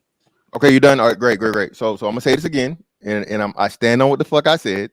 Okay, when you have a certain motherfucking real effect and amount of fucking weight here, you don't have to do 6 to fucking 12-hour streams to get the views you're getting. People are lying to you. Hold on. People are lying to you. And again, as the brother pointed out, so I'm just continuing what Illa said. Because you went on this pandering fucking thing that you're on, yeah, you're having a decent run right now. But even still, like you say, with the numbers that you have, you're getting them. And like I said, me as a person who at once upon a time had 2.74K views, you can go back and look, you know what I'm saying, and correlate it to the what's name. Bro, that's way too much time for you to be trying to act like you're just doing this miraculous shit. That's not me hating. That's me simply telling you how motherfucking time invested and views invested aren't lining up. Even with your number of subs. Great. Right? If you were doing that in, let's say 3-hour time frame, even 4. Bro, I just looked on your page and you got like 9 and 11-hour streams on the regular, fam. And again, I'm not knocking anything. What am I knocking? What did I knock? I didn't say, no, I didn't call you anything. I didn't say anything about your bag. I simply talked about your actual fucking views that I can go on your fucking channel and look at, and the amount of time it's taking you to get them. Everybody else is telling you all this shit about your channel's this, your channel's that, your channel's this, your channel's that. Anybody that understands fucking YouTube will tell you, no, you're doing okay. Yeah. But to act like you're just doing awesome and fucking great, that's cap.